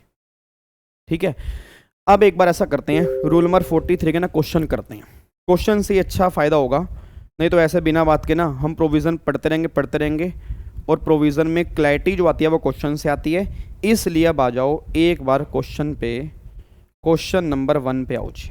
ये लो, ये क्वेश्चन नंबर 1 है जी। क्वेश्चन नंबर 1 आपके सामने है जी। देखते हैं क्वेश्चन नंबर 1 में क्या लिखा है। बहुत ध्यान से पढ़ना जी, बहुत ध्यान से पढ़ना, कोई जल्दबाजी नहीं है जी, कोई जल्दबाजी नहीं है, टाइम हमारे पास पूरा है, बिल्कुल भी जल्दबाजी नहीं है। ये 4 क्वेश्चन बढ़िया तरीके से करने हैं जी। ठीक है जी, लो जी, देखो जी यहाँ पे क्या लिखा है, क्वेश्चन पढ़ते हैं। कह रहे हैं M limited registered supplier supplying taxable as well as exempted goods, मतलब supplying taxable as well as exempted goods, provide following turnover detail during the month of August 2020। और उसने बोला हुआ है वैल्यू ऑफ टैक्सेबल सप्लाई 17,50,000 रुपये की है और वैल्यू ऑफ एग्जम्प्टेड सप्लाई 5,50,000 रुपये की है, और टोटल जो है वो कितनी है, 23 लाख रुपए की टोटल है। मतलब ये हमारी टर्नओवर है, ये हमारे काम की है, ये हमारे काम की क्या है, ये हमारा ई है, ये हमारा ई है और ये हमारा एफ है जी। ठीक है जी, ये हमारा ई है, ये हमारा एफ है, ई डिवाइड बाय एफ निकल के आ गया, मल्टीप्लाई बस हमें क्या करना है, कॉमन क्रेडिट, ये हमें मल्टीप्लाई करना है। आओ जी अब देखते हैं। कह रहे हैं डिटेल ऑफ इनपुट टैक्स, ध्यान से पढ़ना, detail of input tax paid on capital goods for the month of August 2020 current financial year are as under. Detail of input tax paid on capital goods for the month of August 2020 current year are as under. Capital यहाँ पे लिखा है credit on capital goods, CGST SGST total, यहाँ पे credit on capital goods exclusively used for supply exempted 10,800 10,800। मुझे इतना बोल देना क्या इसका क्रेडिट मुझे मिलेगा जी, क्या 10,800 10,800 का मैं क्रेडिट अपनी बुक्स में अवेल कर पाऊंगा? सोच के बोला क्या इसको मैं अपनी बुक्स में अवेल कर पाऊंगा, यस या नो? Answer is no. तो एक्सक्लूसिवली एग्जम्प्टेड है, इसको क्रॉस कर दो जी, इसको हम अवेल नहीं कर सकते। Credit on capital goods exclusively used for taxable goods, exclusively used for capital और टैक्सेबल गुड्स, क्या इसको अवेल कर सकता हूँ? यस। तो 45 ये और 45 ये, तो इसको मैं साइड में कर लेता हूँ जी, इसको साइड में कर लो। 45 का अवेल कर सकते हो, अच्छी बात है। फिर कह रहे हैं credit on capital goods exclusively used for non business use. अब जो नॉन बिजनेस वाला उसका भी नहीं ले सकता, तो नॉन बिजनेस वाले पे भी क्रॉस कर दिया और नॉन बिजनेस वाले पे भी क्रॉस कर दिया। डन है जी, कोई दिक्कत तो नहीं है। तो एक तो 45,000 रुपये का मैं क्रेडिट ले सकता हूँ जी, और एक 45,000 रुपये का ये क्रेडिट ले सकता हूँ। एक तो ये निकल के आ गया, इतना मैं क्रेडिट ले सकता हूँ। आगे बढ़ते हैं। फिर कह रहे हैं capital goods use for both supply taxable as well as exempted. लो जी, अब कह रहे हैं आपने कैपिटल गुड्स यूज किया exempted as well as taxable में, मतलब कॉमन आपने यूज की है। अब जो हमारा क्रेडिट निकलेगा अब वो कॉमन निकलेगा जी। मैं दोबारा बोल रहा हूं, अब जो हमारा क्रेडिट निकलेगा वो कॉमन निकलेगा। क्या कह रहे हैं? कह रहे हैं मिस्टर ए कह रहा हूं, कैपिटल गुड्स ए है, परचेज आपने किया 12 जनवरी और लास्ट फाइनेंशियल ईयर में परचेज किया था, जिसमें वैल्यू ऑफ इनवर्ड सप्लाई थी 5,60,000 रुपये की, उसमें जीएसटी इतना था जी, जीएसटी इतना था, ठीक है। उसके बाद फिर वो कह रहे हैं बी, ध्यान से देखना, बी कह रहे हैं परचेज आपने किया था इस टाइम पे 2,56,000 रुपये का, ये भी लास्ट ईयर में परचेज किया था, और इतना आपने उस पर जीएसटी पे किया था, अच्छी बात है। और सी आपने परचेज किया 25 अगस्त, मतलब इसी मंथ में आपने परचेज किया करंट फाइनेंशियल ईयर में 4,56,000 रुपये का, उस पर आपने इतना क्रेडिट मतलब इतना जीएसटी पे किया हुआ है, टोटल आपका इतना है। तो उसने मुझसे मांगा क्या है, कह रहा है determine the credit on capital goods attributable for the tax period August 2020। बताओ कितना क्रेडिट हम एट्रीब्यूटेबल करेंगे, कितना अपोर्शन करेंगे, ये पूछना चाह रहे हैं। बच्चा कह रहा है सर मेरे पल्ले तो देखो पड़ा नहीं, क्या कहना चाह रहे हैं, मतलब ये तो मेरे को समझ नहीं आ रहा। ऊपर वाला तो फिर भी समझ में आ गया, ये मेरे को समझ में नहीं आ रहा। चलो मैं समझाता हूँ। पहले तो एक बात मुझे बताओ जी, मेरा क्वेश्चन है, हम कैलकुलेशन किसकी कर रहे हैं जी? हम कैलकुलेशन कर रहे हैं अगस्त के महीने की। अगस्त का महीना ये निकल के आ रहा है। सबसे पहले मुझे बताओ अगस्त के महीने में मैं अपने क्रेडिट लेजर में कितना पैसा लेके जाऊंगा? मैं अपने क्रेडिट लेजर में कितना पैसा लेके जाऊंगा? रिवर्सल की बात छोड़ दो जी, रिवर्सल की बात छोड़ दो, रिवर्सल की बात नहीं कर रहा। मैं क्रेडिट लेजर में कितना पैसा क्रेडिट करूंगा, मतलब अगस्त के महीने में कितना पैसा क्रेडिट करूंगा? कोई मुझे बता सकता है जी? अगस्त के महीने में मैं कितना पैसा क्रेडिट करूंगा, ये क्वेश्चन आपके सामने है। अगर हो सके तो आप मुझे बता दीजिए कितना पैसा मैं अगस्त के महीने में क्रेडिट करूंगा जी? कितना पैसा अगस्त के महीने में क्रेडिट करूंगा? कहां गई मेरी फोटो? ये रही। हाँ जी, अगस्त के महीने में कितना पैसा क्रेडिट करूंगा मैं?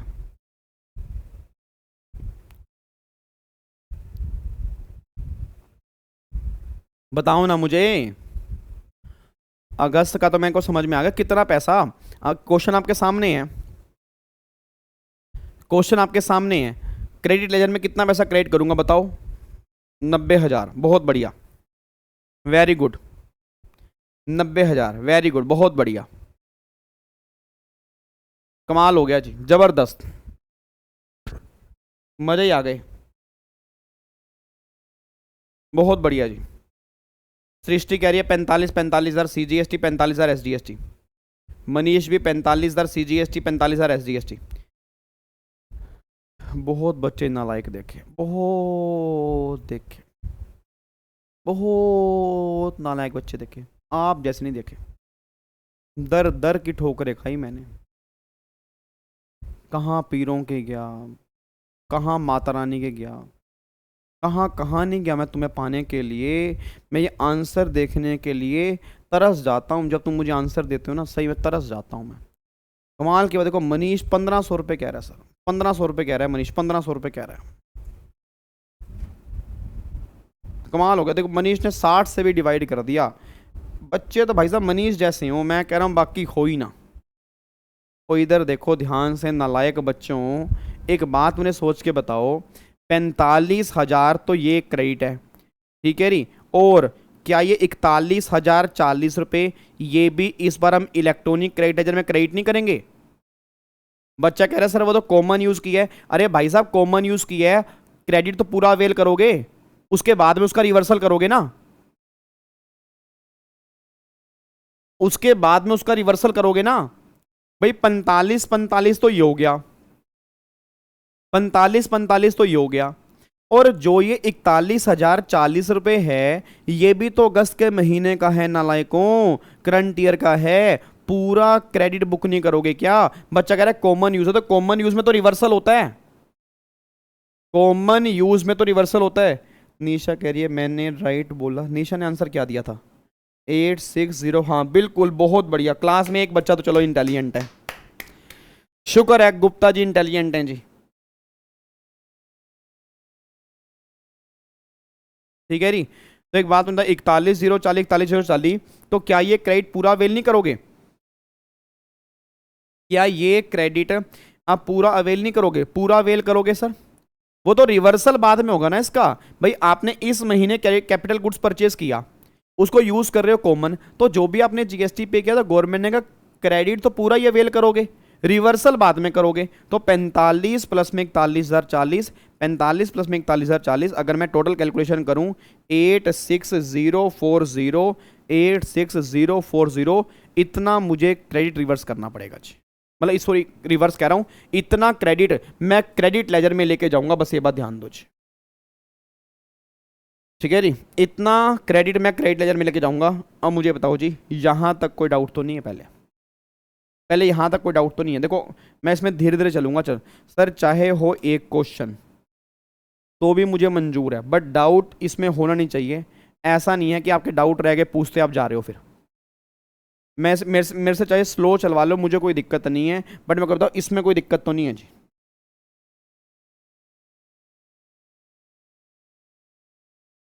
कोई दिक्कत तो नहीं है? क्लियर हो गया कैसे मैंने बोला? 45 तो ये हो गया, और ये हो गया 41। अच्छा बच्चा कह रहा है सर फिर ये, अब कोई बताएगा ये क्यों नहीं मैंने बुक किया जी? ये वाला मैंने ऊपर वाला क्यों नहीं बुक किया? मैं कोई बताओ, ये दोनों ऊपर वाले मैंने क्यों नहीं बुक किए? इन दोनों को मैं क्रेडिट लेजर में क्यों नहीं लेकर गया? मुझे आंसर दो, इन दोनों को मैं क्रेडिट लेजर में क्यों नहीं लेकर गया? आंसर दो, इनको मैं क्यों नहीं लेकर गया? सर ये तो लास्ट फाइनेंशियल ईयर का है, और अगर ये लास्ट फाइनेंशियल ईयर का है, ये तो उस टाइम ऑलरेडी क्रेडिट लेजर में क्रेडिट हो चुका होगा।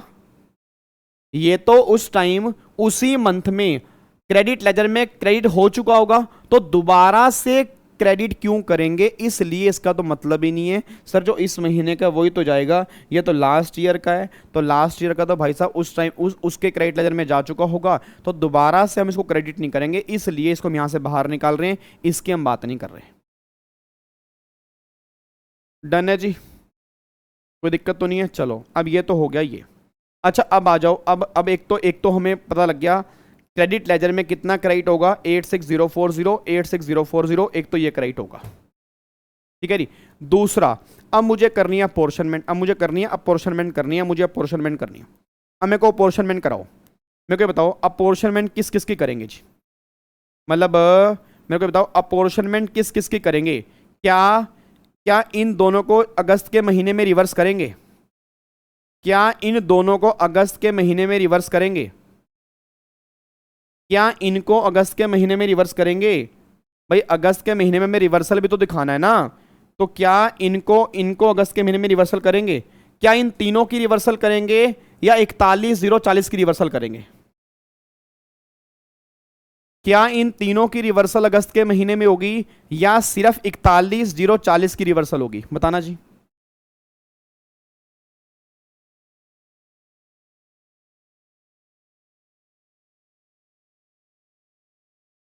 क्या इन तीनों की रिवर्सल होगी या सिर्फ 41,040 की होगी जी? जल्दी बोलो, रिवर्सल किसकी होगी? तीनों की। कोई बताएगा तीनों की रिवर्सल क्यों होगी? लॉजिक दो मुझे, लॉजिक रीजन बोलो फटाफट से। लॉजिक दो, लॉजिक तीनों की रिवर्सल क्यों होंगी? बच्चा कह रहा है इतने भी नालायक मत समझो, नहीं इतने भी नालायक मत समझो, एक लिमिट होती है। मतलब क्या मतलब है तीनों की क्यों होगी? नहीं क्या मतलब है तीनों की क्यों? नहीं मतलब क्या हम आपको बता सकते हैं? बताएं क्या आपको तीनों की रिवर्सल क्यों? वही तो कह रहा हूँ तीनों की क्यों होगी, बताओ तो। बता भाई, हर्षिल तू बता यार, हर्षिल तू बता, मेरे बस का नहीं है। हर्षिल कह रहा है निशा तू बता दे यार, ये छोटे छोटे डाउट मैं नहीं लूंगा जी। निशा कह रही है सौम्या तुम बता यार, ये क्या तीनों की रिवर्सल क्यों होगी बताया। अरे नालायक कोई तो बता दो तीनों की रिवर्सल क्यों हो गई। बच्चा कह रहा है सर तीनों की रिवर्सल इसलिए हो गई कि पहली बात तो तीनों कॉमन यूज है, और दूसरी बात 60 महीने तक रिवर्सल होनी है। तो 60 महीने अभी कहां से हुए हैं? अभी खत्म ही कहां हुए हैं 60 महीने? तो हर महीने रिवर्सल तो होगी ना। अच्छा ओके, अब समझ में आ गया। तो मतलब ऐसा करते हैं, इन दोनों को अलग जोड़ लेते हैं क्योंकि ये पहले वाली रिवर्सल करनी है, और इनको अलग जोड़ लेते हैं, ठीक है जी। और ऐसे ही इसको अलग जोड़ लेते हैं, इसको अलग जोड़ लेते हैं जी। तो भगवान झूठ ना बुलवाए, 50 400 23 0 40, ये हो गया 73440। 73440 डिवाइड बाय 60, 73440 डिवाइड बाय 60, और 41040 डिवाइड बाय 60, 41040 डिवाइड बाय 60, ठीक है। तो 73440 डिवाइड बाय 60 ये हो गया 1224। 1224 की ये रिवर्सल हो, मतलब ये हो गया। अभी रिवर्सल का मतलब अभी ये आया कॉमन क्रेडिट, ये 1224 हो गया, ठीक है जी। और ये 41040 डिवाइड बाय 60, 684 हो गया, ये 684 हो गया। अब मुझे बताना ये इतनी रिवर्सल है या इतना कॉमन क्रेडिट है? पहले मेरे को ये बताओ, इतनी रिवर्सल है या इतना कॉमन क्रेडिट है? इतना कॉमन क्रेडिट है भाई, इस मंथ का कॉमन क्रेडिट ये है ना, इस मंथ का। अब रिवर्सल करके दिखानी है, तो करना क्या? कुछ भी नहीं करना यार, कुछ भी नहीं करना मेरे बच्चे, कुछ भी नहीं करना। टोटल कितना निकल के आ रहा है? 1224 प्लस में 684, तो कितना आ गया? 1908 निकल के आ गया, 1908 निकल के आ गया। तो ये 1908 भगवान झूठ ना बुलवाए, ऊपर 23 लाख था और मल्टीप्लाई था मेरे ख्याल से 5 लाख शायद, जो मैं अगर याद है मेरे को 5 लाख या 5,50,000 क्या था ऊपर? 5,50,000 था जी। तो 5,50,000 था यहाँ पे, तो 5,50,000 डिवाइड बाय 23 लाख मल्टीप्लाई 1908, ये लो जी 456 रुपये की इस महीने में रिवर्सल होगी जी। 456 रुपये की इस महीने में रिवर्सल होगी, बस ये बात ध्यान देना जी, ठीक है जी। ये रिवर्सल निकल के आ रही है 456 और 456 रुपये की। ये आंसर है 5 नंबर के अंदर क्वेश्चन बना हुआ एग्जाम में, बताओ 5 नंबर के अंदर ये क्वेश्चन बना हुआ है, बताओ इस क्वेश्चन में क्या दिक्कत है जी। अब इसकी प्रेजेंटेशन कैसे करनी है वो मैं आपको दिखाऊंगा जी, इसकी प्रेजेंटेशन कैसे करनी है उसको मैं अभी आपको दिखाऊंगा। बट ये बताओ इसमें कोई डाउट तो नहीं है, 456 और 456 रुपये ये हमारा आंसर निकल के आ रहा है। अब मैं आपको एक बार दिखाता हूँ जी, ये देखो ये इसकी प्रेजेंटेशन है।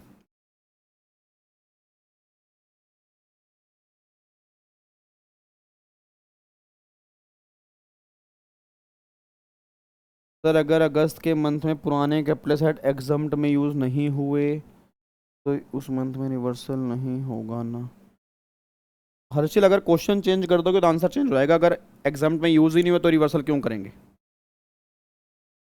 एक बार और दोबारा बोल देता हूँ जी, एक बार और बोल देता हूँ। देखो कहाँ गया क्वेश्चन, कहाँ गया? ये लो जी, क्वेश्चन ये निकल के आ रहा है। देखो सिंपल सी बात है, पहले तो मेरे को ये बताओ ये कॉमन क्रेडिट है। अब ये कॉमन क्रेडिट 5 साल का है, तो डिवाइड बाय 60 करेंगे तो हमारा मंथली निकल के आएगा ना। तो मैंने पहले क्या किया, इनको मैंने अलग क्यों कर लिया? इनको मैंने अलग इसलिए किया क्योंकि ये पुराने हैं, तो इनका टोटल किया डिवाइड बाय 60 कर लिया, ये मेरा मंथली कॉमन क्रेडिट निकल के आ गया। ये रिवर्सल नहीं, ये मंथली कॉमन क्रेडिट निकल के आ गया। फिर ये वाला मेरा इस महीने का है, तो इसको मैंने डिवाइड बाय 60 किया, ये मेरा मंथली कॉमन क्रेडिट निकल के आ गया। अब अगर ये मंथली कॉमन क्रेडिट हैं तो इसमें से कितना मुझे मिलेगा और कितना मुझे नहीं मिलेगा वो तो बाइफरकेट करना पड़ेगा ना। वो कैसे पता लगेगा? एग्जम्प्टेड और टोटल टर्नओवर मेरी कितनी है। तो अगर 1224 मेरा ये है, 684 मेरा ये है, 1908 मेरा ये है, तो 1908 रुपये अगर 23 लाख से है तो 5,50,000 मेरी एग्जम्प्टेड सप्लाई है। तो उसके देख लो लिंक कितना कर रहा है, उससे लिंक कर रहा है 456। तो मतलब 1908 में से 456 मुझे रिवर्स करना पड़ेगा। तो 1908 में से 456 अगर मैं रिवर्स करूंगा तो ये निकल कर रहा है 1452 रुपये। इतना क्रेडिट मैं अवेल कर सकता हूं जी इस मंथ में। गवर्नमेंट ये बात कहना चाह रही है, मतलब इतना क्रेडिट मुझे मिल जाएगा।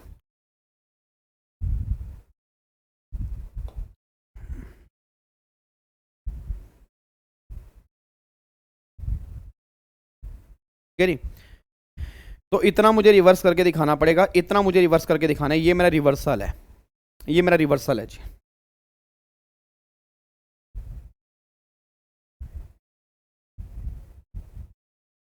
बताओ जी, आया कुछ समझ?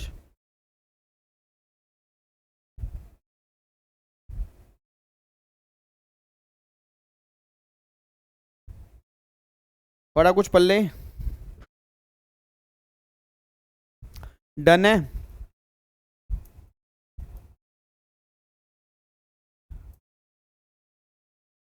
क्वेश्चन सोल्व होगा, बिल्कुल होगा जी।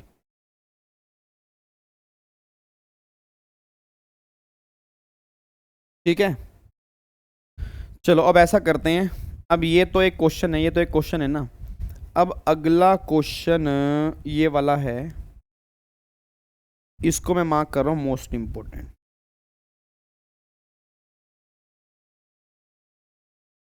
अगर ये क्वेश्चन आपने सही कर दिया ना, मान लो रूल नंबर 43 आपका हो गया जी। और इसका भी उस्ताद है, इसका भी उस्ताद है रूल क्वेश्चन नंबर 3, जो आज आपका होमवर्क है, जो आज आपका होमवर्क है। क्वेश्चन नंबर 3 और क्वेश्चन नंबर 4 आपका होमवर्क है। अच्छा, कल आपकी ना सुबह 11 बजे क्लास है जी। आपको मैंने शेड्यूल दे दी ना अपकमिंग क्लासेस का, मैंने ग्रुप्स में डाल दिया अपकमिंग क्लासेस का। कल आपकी क्लास 11 बजे होगी, 11 से 1। उसके बाद फिर आपकी 4:30 बजे से ही क्लास है, ठीक है। बट कल के लिए क्लास 11:30 बजे है। तो कल आते ही पहले क्वेश्चन नंबर 3 एंड 4 करेंगे। उसके बाद हमारा सेक्शन नंबर 17 1 2 3 4 पूरा कंप्लीट होगा। फिर हम 17 5 के ऊपर आएंगे जी, ठीक है जी। बट कल क्लास 11 बजे है, बात ध्यान देना जी, ठीक है। चलो एक बार क्वेश्चन नंबर 2 देखते हैं। क्वेश्चन नंबर 2 बहुत ध्यान से करना जी। कुछ आप इसकी ट्राई करोगे? पहले आप इसका थोड़ा बहुत ट्राई करोगे? बच्चे कह रहे हमारे बस का नहीं है सर, आप ही कराओ। ये बिना बात के ना फिजूल की बातें मत करो, इसको आप ही कराओ। चलो मैं ही कराता हूँ। हाँ ठीक है, आपने 2 क्वेश्चन होमवर्क तो करना ही है, तो जब आपने 2 होमवर्क करना तो फिर ये तो मैं ही करवाता हूँ जी। आओ जी क्वेश्चन नंबर 3 पे आओ, क्वेश्चन नंबर 2 पे आओ। प्लीज़ एक बार सीधे के बैठो यार, प्लीज़ एक बार सीधे के बैठ जाओ। सही बता रहा हूँ सर, अगर एग्जाम में क्वेश्चन बन गया ना, आगे पीछे वाले बच्चे देख लेना, उनकी आंखें ना खोली हो, सिर्फ आप ही क्लास में कर रहे होंगे अगर आपने क्वेश्चन प्रैक्टिस सही ढंग से की है। और एग्जाम में अगर बढ़िया क्वेश्चन बनते हैं तो वो ऐसे ही बनते हैं जी, ठीक है। और ऐसे बनने ही चाहिए। जो कहते हैं ना रैंक लेने वाले कुछ अलग काम करते हैं, वो ये वाले काम होते हैं, ठीक है। तो बहुत ध्यान से पढ़ना, बहुत ही ध्यान से पढ़ना। क्वेश्चन कैसा है, आपने हाथ में एक पेन ले लो, एक कोई रफ पेज निकाल लो, थोड़ा थोड़ा लिखते रहना, कैलकुलेशन करते रहना। हाथ में कैलकुलेटर होना चाहिए ताकि जब मैं क्वेश्चन कराऊं आपको और बढ़िया समझ में आए जी। आओ जी एक बार क्वेश्चन रीड करते हैं। देखो जी क्या लिखा हुआ है क्वेश्चन नंबर 2 में। कहना चाह रहे हैं ओब्रोए, ध्यान से पढ़ना, Oberoi industry is a manufacturing company registered under GST. It manufacturing 2 taxable product X and Y and 1 exempt product Z. पहले मेरे को बताओ, ये कंपनी ओबरॉय इंडस्ट्री जो है ये कितने प्रोडक्ट बना रही है, कितने प्रोडक्ट बना रही है, पहले मेरे को ये बताओ जी। बिल्कुल छोटे छोटे क्वेश्चंस हैं, उसके बेस पे आंसर दो मुझे जी। ओबरॉय इंडस्ट्री कितने प्रोडक्ट बना रही है, मेरे को ये बताओ कितने प्रोडक्ट बना रही है जी। 3 बना रही है जी। 3 कौन कौन से बना रही है? एक बना रही है X, एक बना रही है Y, एक बना रही है Z। X क्या कह रहे हैं? X टैक्सेबल है, Y भी टैक्सेबल है, और Z क्या है? एग्जम्प्ट है, ठीक है जी। तो ये टैक्सेबल है, ये टैक्सेबल है, Z एग्जम्प्ट है, ये बात क्लियर है। फिर वो कह रहे हैं the turnover of X and Y and Z in the month of April was 2 lakh, 10 lakh और 12 लाख। मतलब इसकी टर्नओवर जो है X की वो 2 लाख रुपए है, और Y की जो है वो 10 लाख रुपए है, इसकी 12 लाख रुपए है, तो 12 10 22 और 2 24 लाख रुपए की टोटल टर्नओवर निकल के आ रही है भाई। 24 लाख रुपए की टोटल टर्नओवर निकल के आ रही है। ये बात तो क्लियर हो गया, ठीक है। फिर वो कहना चाह रहे हैं Oberoi industry is in the possession of certain machine, कुछ मशीन है उसके पास, and purchase and more of them, useful life of all the machine is consider 5 year. अच्छी बात आपने बता दी, तो हमें पता ही ना होता। सोच के बोलना, क्या अगर ये नहीं बताता तो क्या हमें पता नहीं था? हमें पता था कि इसकी लाइफ 5 साल ही होती है। आगे देखो, कह रहे हैं from the following particulars furnished by it compute the amount to be credited to the electronic credit ledger of Oberoi Industry and the amount of common credit attributable towards exempted supply if any for the month of April 2020। बताओ क्या कहना चाह रहे हैं? दो चीजें निकालनी है, दो चीजें। एक तो कितना क्रेडिट तुम क्रेडिट लेजर में क्रेडिट करोगे, एक चीज तो ये निकालनी है। कितना क्रेडिट तुम क्रेडिट लेजर में क्रेडिट करोगे, एक चीज तो ये निकालनी है। और कॉमन क्रेडिट कितना है जितना तुम एट्रीब्यूट करोगे, ये तुम्हें बताना चाहिए। मतलब एक तो हमें बताना है कि क्रेडिट लेजर में कितना क्रेडिट होगा, एक तो ये बताना है, और एक कॉमन क्रेडिट कितना है जो एट्रीब्यूटेबल करके आएगा, एक आपको ये बताना है जी। तो दो चीजें बतानी है। आओ जी 1 बाय 1 क्वेश्चन स्टार्ट करते हैं। बहुत ध्यान से पढ़ना। क्वेश्चन क्या है देखो, ये कहना क्या चाह रहे हैं? कह रहे हैं मशीन एक मशीन ए है, परचेज आपने की 1 अप्रैल को, मतलब 1 अप्रैल को परचेज की, अच्छी बात है। For being exclusively used for non business purpose. ओहो, अरे यार, इसका तो 100% आईटी से मिल जाएगा, इसका तो 100% आईटी से मिल जाएगा, इसका मुझे 100% आईटी से मिल जाएगा जी। हाँ जी, इसका मुझे 100% आईटी से मिल जाएगा जी। क्या 19,200 का मुझे आईटी से मिल जाएगा?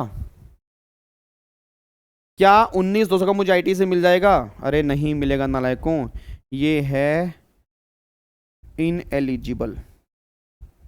इसका तो आईटी से मिलेगा ही नहीं, क्रॉस मार दो इसको, क्रॉस कर दिया जी।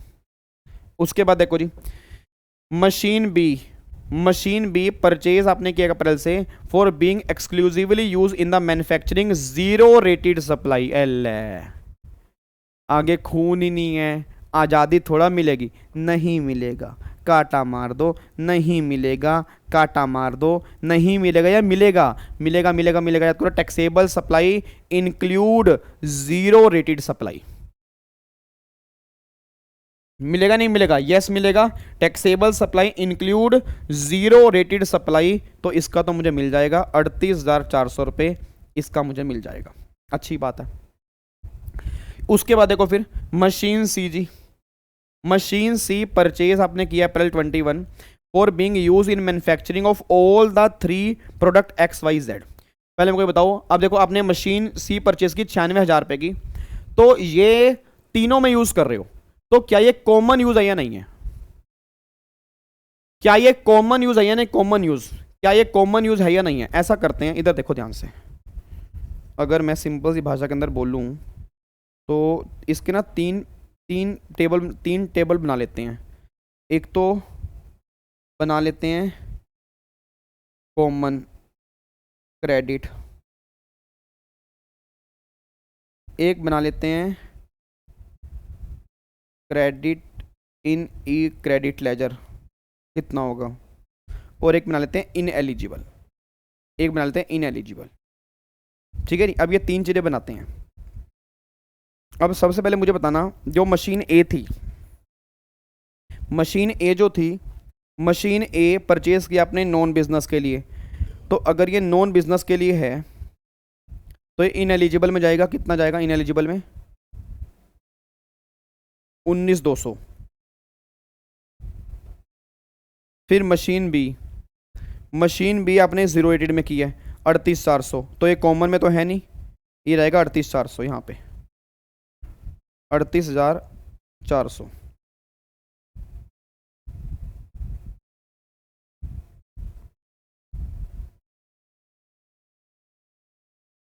और यहाँ पे आएगा नीचे, फिर आएगा सी। अब सी मुझे बताओ, सी कितना आएगा? सी कॉमन में कितना है? कॉमन 96,000, तो 96,000 कॉमन में आएगा जी। मुझे ये बताओ, अब क्या ये 96 क्रेडिट लेजर के अंदर भी क्रेडिट होगा नहीं होगा जी? क्या 96,000 पे क्रेडिट लेजर के अंदर भी क्रेडिट होगा नहीं होगा, पहले मेरे को ये बताओ जी। कॉमन तो है, कॉमन तो है, ये तो क्लियर है भाई, कॉमन वाले में तो जाएगा जाएगा। क्या ये सारा का सारा क्रेडिट लेजर के अंदर भी क्रेडिट होगा नहीं होगा जी? क्या ये सारा का सारा क्रेडिट लेजर के अंदर भी क्रेडिट होगा नहीं होगा? बिल्कुल होगा जी। तो ये 96,000 रुपये यहाँ पे भी आ गया जी, ये हो गया जी।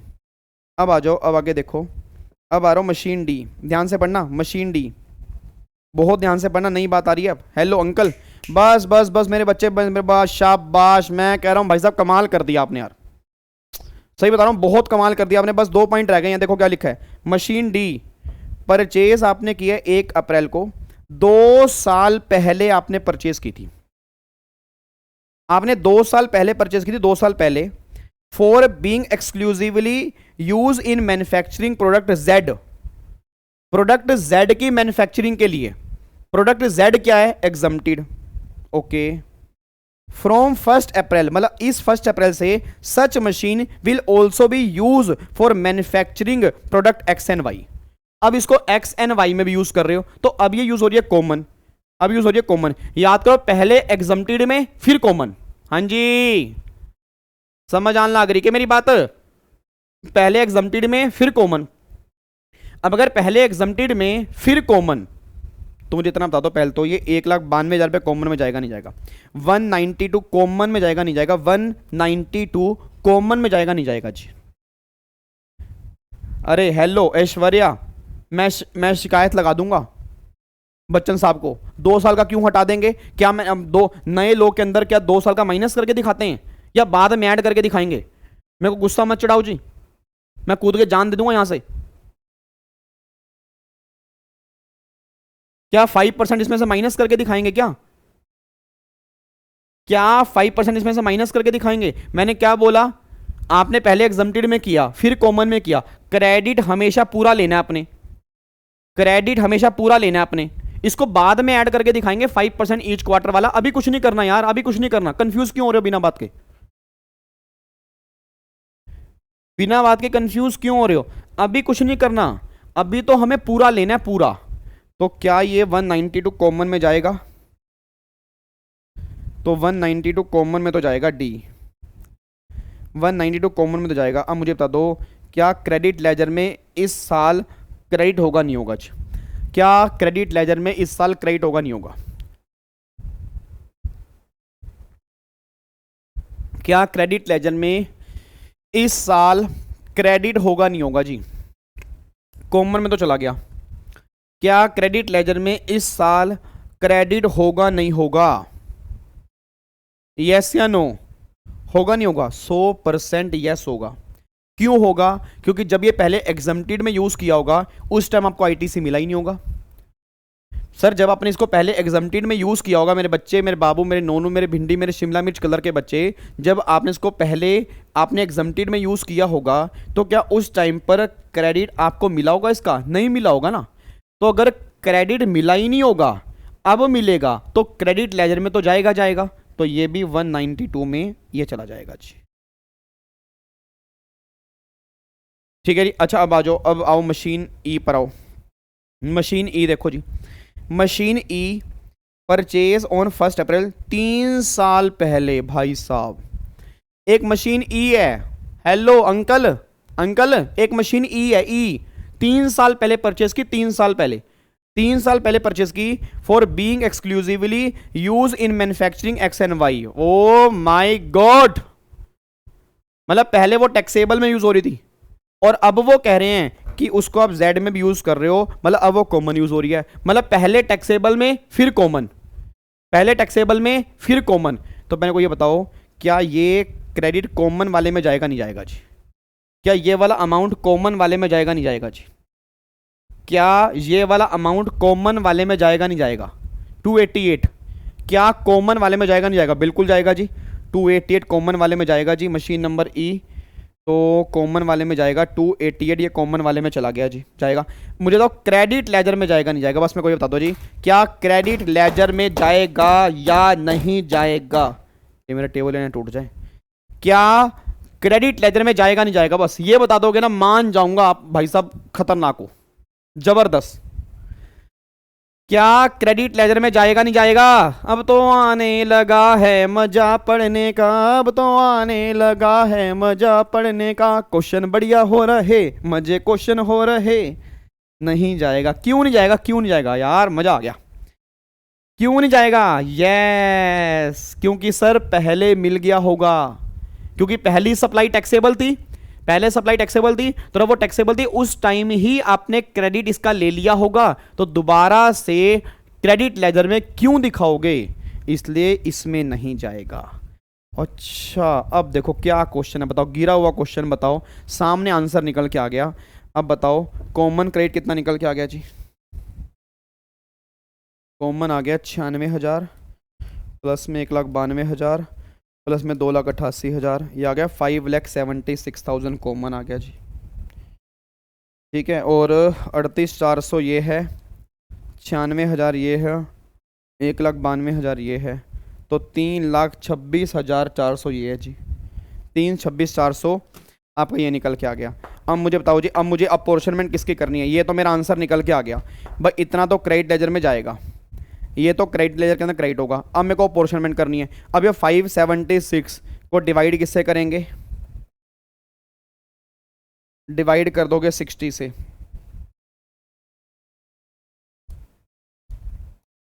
9600 आ गया। ये 9600 रुपये निकल के आ गया ना, कोई दिक्कत तो नहीं है? अरे कोई दिक्कत तो ना है? ना है सर, ना है, कोई दिक्कत ना है। 9600 रुपये आ गया जी। अब अगर ये 9600 रुपये है, मल्टीप्लाई कर दो। एग्जम्प्टेड कितनी थी मेरी? एग्जम्प्टेड जेड की कितनी? जेड मेरा कितना है? 12 लाख रुपए है ना, और टोटल टर्नओवर कितनी है? 24 लाख। तो मेरे ख्याल से 4800 रुपये रिवर्स होगा जी, मेरे ख्याल से 4800 रुपये रिवर्स होगा, 4800 रुपये निकल के आएगा जी। 4800 रुपये ये निकल के आएगा, 4800 रुपये। तो एक तो ये 4800 रुपये, बताओ मुझे रिवर्स करने हैं या आउटपुट टैक्स लाइबिलिटी में ऐड करके दिखाने हैं? जल्दी बोलो मेरे बच्चे बोल दो फटाफट से। ओ मेरे नोनू बोलो, कोई दिक्कत तो नहीं है? बताओ 4800 रुपये ऐड करने हैं, तो 4800 रुपये तो हमें ऐड, बताओ रिवर्स करने हैं, आउटपुट टैक्स लाइबिलिटी में ऐड करके दिखाने हैं। तो जो भी मेरी आउटपुट टैक्स लाइबिलिटी होगी उसमें मुझे ऐड करके दिखाने पड़ेंगे। अच्छा, कुछ और भी है जो मुझे आउटपुट टैक्स लाइबिलिटी में ऐड करना है? कुछ तो है, कुछ तो हुआ है, कुछ तो होगा। बताओ, कुछ तो होगा सर, कुछ और भी है, कुछ और भी है जो मुझे आउटपुट टैक्स लाइबिलिटी में ऐड करके दिखाना है। कुछ तो है सर, याद करो, याद करो। बच्चन साहब, बच्चन साहब कहां गए जो कह रहे थे माइनस कर दो? अब माइनस नहीं करना, अब 5% ईच क्वार्टर और पार्ट दे रहो। अब मुझे इतना बताना, अब जो ये 2 साल आपने एग्जम्प्टेड यूज किया, ये 2 साल आपने एग्जम्प्टेड यूज किया, तो 2 साल में कितने क्वार्टर?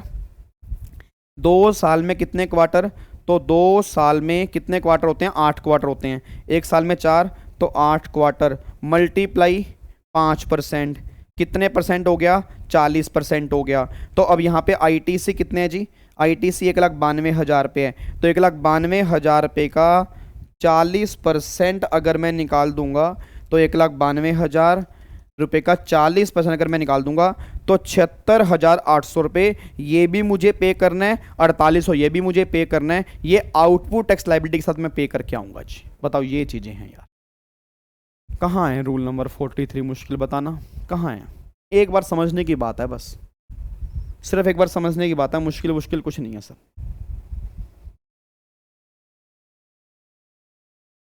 बताओ जी, कोई दिक्कत, कोई परेशानी जी है? कुछ मुश्किल है?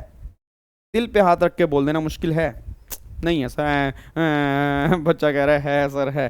कुछ नहीं है यार, सिंपल है यार, कुछ नहीं है, बस 2-3 पॉइंट समझने वाले हैं सर। अगर 2-3 पॉइंट समझ लिए ना आपने, सही बता रहा हूँ, रूल नंबर 43 में और कोई जान प्राण कुछ नहीं बचाओ।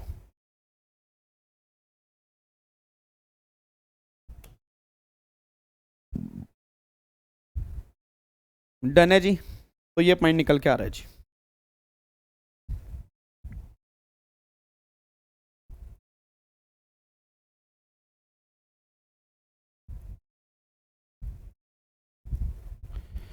बस एक बारी समझ, फिर बे हाथ का खेक, क्या कह रहे हो ये? थोड़ा तो है, कुछ नहीं है थोड़ा, ये अगर यहाँ मान लोगे थोड़ा है तो फिर तो मुश्किल तो कुछ भी हो सकता है। एक बार मैं दोबारा से बता रहा हूँ सर, देखो एक बार क्वेश्चन दोबारा से पढ़ लेते हैं। देखो उसने मुझसे दो चीज़ें मांगी है, ठीक है जी। उसने मुझसे दो चीज़ें मांगी, एक तो मुझे मांगा कॉमन, एक मुझे मांगा उसने क्रेडिट लेजर में कितना क्रेडिट करोगे। तो देखो सबसे पहली बात तो जो नॉन बिजनेस वाला है वो तो मैंने कट ही कर दिया। जीरो रेटेड वाला इसको क्रेडिट लेजर में क्रेडिट करेंगे, इसको हम कॉमन में नहीं दिखाएंगे क्योंकि ये कॉमन यूज़ नहीं है, सिर्फ ये आपने टैक्सेबल में यूज़ किया तो क्रेडिट लेजर में ओनली क्रेडिट होगा। फिर अगले वाले को आप कॉमन में भी दिखाओगे और क्रेडिट लेजर के अंदर भी दिखाओगे, ठीक है जी। उसके बाद देखो जी, फिर आपने मशीन डी है 2 साल पहले आपने उसको यूज़ किया, उस टाइम एग्जम्प्टेड था, तो जब एग्जम्प्टेड था अब कॉमन है, तो अगर अब कॉमन है तो कॉमन में तो जाएगा और एक क्रेडिट लेजर के अंदर भी जाएगा क्योंकि उस टाइम आपने आईटीसी लिया नहीं होगा, क्योंकि पहले एग्जम्प्टेड था, अब आईटीसी लेना है तो क्रेडिट लेजर के अंदर क्रेडिट करोगे आप। फिर ये वाला आपने पहले ले लिया होगा तो एक क्रेडिट लेजर के अंदर नहीं जाएगा, ये सिर्फ कॉमन में जाएगा, तो कॉमन आपका निकल के आ गया, दूसरा आपका निकल के आ गया। अब जो कॉमन है उसको डिवाइड बाय 60 करोगे जी, अब जो कॉमन है उसको डिवाइड बाय 60 करोगे। अब अगर कॉमन को डिवाइड बाय 60 करके आप मंथली निकाल लोगे, monthly divide by total turnover multiply exempted supply करके उतना आपका रिवर्सल निकल के आ जाएगा। और रिवर्सल हमें कैसे करना है, आउटपुट टैक्स लायबिलिटी में ऐड करके दिखाना है जी। ये बात आपकी निकल के आ रही है जी, सही है, ठीक है जी।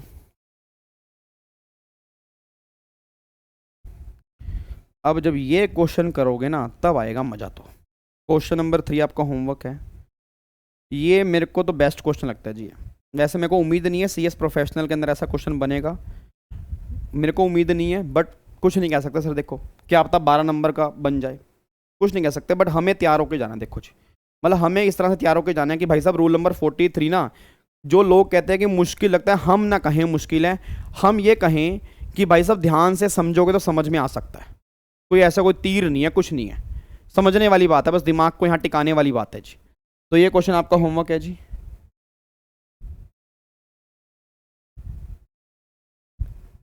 हर्षिल कह रहा है लास्ट में कॉमन को प्लस, कौन से लास्ट में कॉमन को प्लस क्यों नहीं किया, किस में, इसमें? हाँ उसमें दिखा दो, मैंने तो सिर्फ आपको आंसर बताया, आपको दिखाना सब में है जी। जो मैं बता रहा हूँ वो दिखाना आपको सब में है, वो तो ऑब्वियस बता आउटपुट टैक्स लायबिलिटी में ऐड करके दिखाओगे ना। इसमें उसने मांगा नहीं है, वो तो मैंने ही दिखा दिया है जी। क्वेश्चन नंबर 2 में उसने मांगा नहीं है, उसने कुछ मांगा नहीं है सर, वो तो मैंने एडिशनल बता दी है, बताने की रिक्वायरमेंट नहीं है जी। तो क्वेश्चन नंबर 3 आपका होमवर्क है, ठीक है जी, और क्वेश्चन नंबर 4 आपका होमवर्क है। तो ये 3 और 4 तो बिल्कुल सिंपल है, 4 तो अभी जो आपने की है ना, जो अभी आपने किया है ये 4 तो बिल्कुल वही सेम है, ठीक है। और अगर हो जाए ना, अगर हो जाए तो कल मुझे 11 बजे से पहले आपने मुझे फ़ोटो ज़रूर भेजनी है पर्सनल व्हाट्सएप करके कि सर हमने दोनों क्वेश्चन ट्राई किए हैं, ताकि मैं उन बच्चों के नाम लूँगा यहाँ पे जिन्होंने भी ट्राई किए होंगे जी, ठीक है जी। कल मैं उनका पक्का नाम लूँगा जिन्होंने भी होमवर्क किया होगा ना। तो ये दोनों क्वेश्चन आपने ज़रूर करने हैं, ट्राई करने हैं, मुझे फ़ोटो भेजनी है कि सर ये देखो ये 3 और 4 के आंसर है। मैं बताऊंगा नहीं सही है गलत, उसको हम डिस्कस क्लास में ही करेंगे, बट मुझे ये खुशी होगी कि आपने घर से ट्राई किया है जी, ठीक है। ये पीडीएफ आपके ग्रुप में है, आप ग्रुप से उसको डाउनलोड कर सकते हो और इन क्वेश्चन की प्रैक्टिस कर सकते हो जी, ठीक है। अब एक बार फटाफट से ना फ़ोटो क्लिक करो पहले तो जी। आपने क्या करना है आज,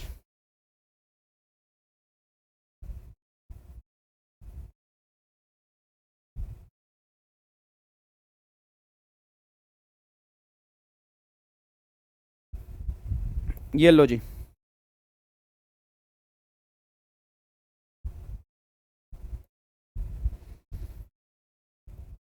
रूल नंबर 43 की फ़ोटो क्लिक करो जी, ये लो।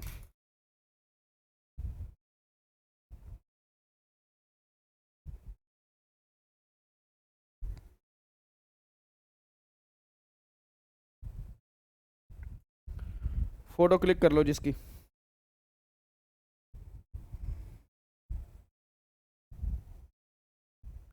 कौन सा पीडीएफ जी, ये पीडीएफ ग्रुप में है जी, क्वेश्चन वाला पीडीएफ ग्रुप में ही है, क्वेश्चन वाला पीडीएफ ग्रुप में ही है जी, मैंने पहले ही भेज दिया था। अरे ये नालायक, इसको तो मैं फ़ोटो क्लिक करवा ही रहा हूँ भरत, इसको उतारना है, ये तो एक ही तो पेज है, इसका पीडीएफ क्या भेजूं? ये एक ही पेज है, पहले इसकी नोटिंग करनी है फिर क्वेश्चन करने हैं जी। इसका पीडीएफ नहीं है कोई, इसकी तो नोटिंग करनी है, एक ही तो पेज है, इसका पीडीएफ क्या भेज दो?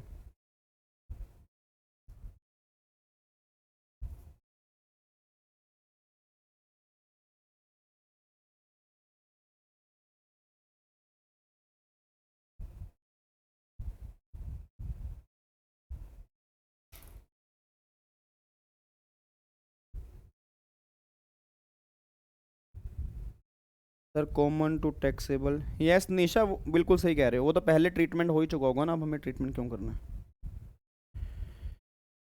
ये रहा इसका आंसर भरत, ये रहा इसका आंसर, मैं दिखा रहा हूँ, इसका आंसर मैं दिखा रहा हूँ, इसकी फोटो क्लिक कर लो। सॉल्यूशन 1 है जी, ये सॉल्यूशन 1 है, कर ली यहाँ तक जी?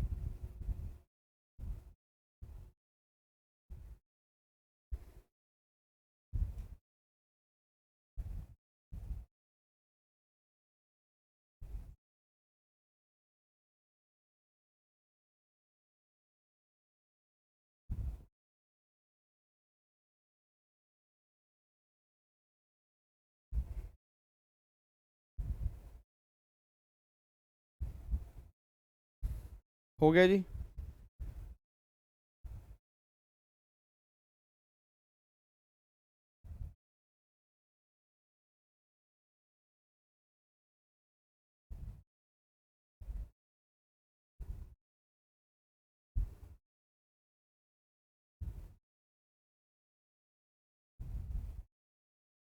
हाँ, जो घर से ट्राई करने हैं वो तो रफ में करना चाहिए, उसको फेयर के अंदर मत करना, जो घर से ट्राई करना है वो रफ में ही करना है अपने।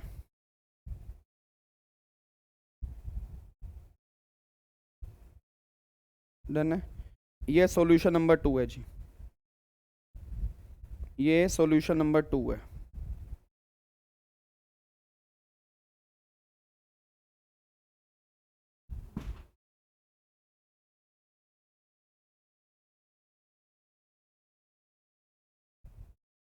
लो जी,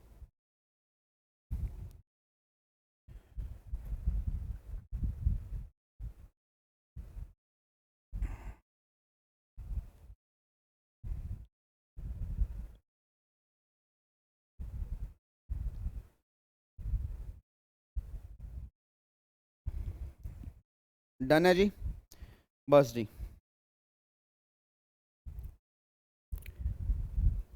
सर आपको मैसेज करते हैं तो ऑटोमेटिक मैसेज आते हैं आपकी साइड से, कोई बात नहीं, मार्केटिंग हो रही है मेरी, 3 नंबर हैं उसके अंदर वो बिजनेस अकाउंट है इसलिए आते हैं जी, कोई बात नहीं, उसका मैं रिप्लाई कर दूंगा, टेंशन मत लो, आप मैसेज तो भेजो। तो क्या हो गया, मैसेज आ गया तो फ़ोन नंबर नोट कर लेना, कई बार काम आ जाते हैं स्टाफ के फ़ोन नंबर।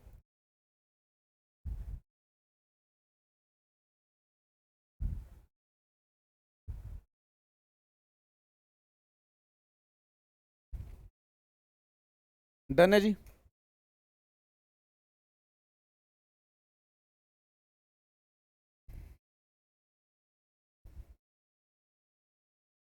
सोल्यूशन 1 एक बार देख लो जी, सोल्यूशन 1 जो बच्चा कह रहा है, ये लो, ये कोई बच्चा सोल्यूशन 1 ग्रुप में भेज देना।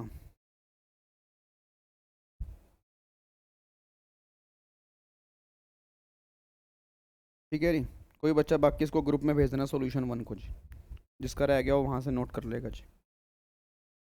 चलो जी, तो ये आपका सोल्यूशन नंबर 1 है, बाकी फिर मुलाकात करते हैं कल की क्लास में 11 बजे, लाइव मिलेंगे, रूल नंबर 43 ख़त्म करेंगे और देन फिर 17.5 की कल ही हम स्टार्टिंग करेंगे, और 17.5 भी मैं कह रहा हूँ इंटरेस्टिंग है, इम्पोर्टेंट, एग्ज़ाम में क्वेश्चन बनता ही बनता है। बच्चा कह रहा हमें तो लग रहा है सब कुछ इंपॉर्टेंट है, सब कुछ इंपॉर्टेंट है, करके चलो मस्त।